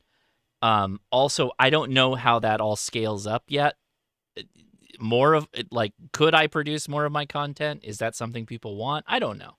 But I'll think about it. I'll think about it in the future. A whole new video channel for Josh and his wife to do the podcast on live. She will not. We've talked about this, Dawn. She does not want to be on camera. There are a couple of videos on my channel where my wife is on the video, and Oh yeah, we've talked about doing the podcast live, doing all the things live. It would be actually. I think that our podcast would grow exponentially if she was on the live stream. But if we did it live, it's not going to happen. It's not going to happen, and that's okay. That's okay. I love long trips because I get to listen to you guys. It's really great. Leia, we don't pause constantly. There's no way that, and even if we did it live, it wouldn't matter. They'd love that if we paused. That's yeah.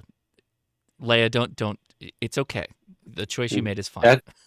That's why you hire the editor to edit the final copy. Well, no, but you have to do it live, right? Because I mean, that's the idea of it. Is that it's like. Well, yeah, you record it live, and it's messy, so people get to see things that the rest of the people don't get to see. So you have to watch it live because the ones that are going to be left on YouTube are the ones that have been edited. I'm getting gaslit. She's like, you take 1 billion pee breaks. I think I take 2 maybe on the worst days. But oftentimes we get through a whole recording without doing many cuts or anything now. So it's pretty good. But also, who wants to watch a 1 a.m. recording of a podcast? I just want to remind everybody, when we record the podcast, we're often very much into like 1 a.m. Pacific time. Because the kids are not up, or because the kids are not up. That's right. Less likely to be disturbed. Yes, That's it, man. That's it. All right, everybody. I think we're gonna wrap it up. Lots of respect to everybody that hung out, and if you did not already, please drop the link. This is literally the time. If you got a channel, drop the link. Go for it and get it in there. Get people subscribing to you. All right, I'm gonna wrap things up, guys, on the Discord. Thank you so much for hanging out. Appreciate your hanging out with me and helping to answer people's questions, because that's really what we're out here doing. And go watch the movie on Netflix. I really do recommend it. Real quick, Josh, I did send you a DM earlier this week. Check it when you get a chance. You might be interested in 73. I will. All right, I'll check it right after this. Let's wrap things up here. Everybody on the Discord. I got my classic with your code there, Josh. What was that? Say that again? I didn't hear that. I got the classic antenna from DX Commander with your code, Josh. So have a good one. Very good. I appreciate that. And lots of respect to the Lord Callum. I'm now a lord. Because of Callum, I am now an official Scottish lord. I don't know if everybody saw that, but yeah, there's a couple of us that have been we've been granted land in Scotland. Let's go. So that's it, man. We're gonna put an antenna there and put a flex, I guess, wall remote into it. So now it's Lady Leia. Yeah. Could she be Dane? Dane, is that a Dane? Is that how that works? Leia will correct me in the chat like instantly. Leia, if I am a lord... I thought it was Lady, but I'm not sure. Oh, is it Dame? She's literally typing. I have always been a lady. Well, it's Dame. She right? has a point. She has a point.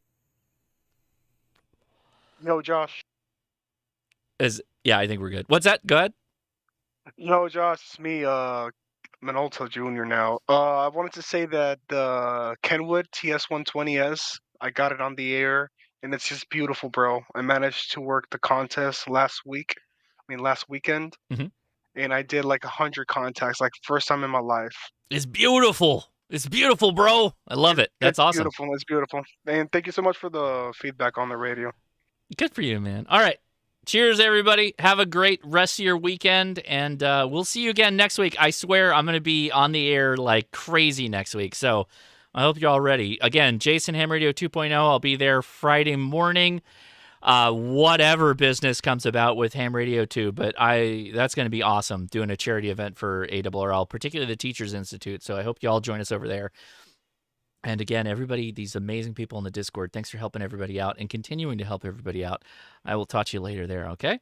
73 on the Discord. 73. 73, Josh. Yeah, that's awesome. Man, I cannot tell you how happy I am. Oftentimes when I wrap these up, this is definitely one of them. You guys are the best. Absolutely appreciate the community that is out there, and it's not because of me. It's because all you just needed a place And we're just one of them right here in the Ham Radio Crash Course on the Discord. There's many Discords, and just it's super awesome. I love what we're doing out there with amateur radio, growing it. It's been better than ever, and it's going to continue to get better. So cheers to everybody. Have a great time with your family. You really do. I don't know if anybody told you this, but you deserve some time off. So if you haven't already put some time in, do that. Take some time off with your family and really enjoy it. I'm going to go hang out with my wife now. We're going to go do Rapapalooza, probably watch some Harry Potter and close out some Die Hard and everything else. So 73, take it easy. Enjoy the memes, and I'll talk to you later. See ya.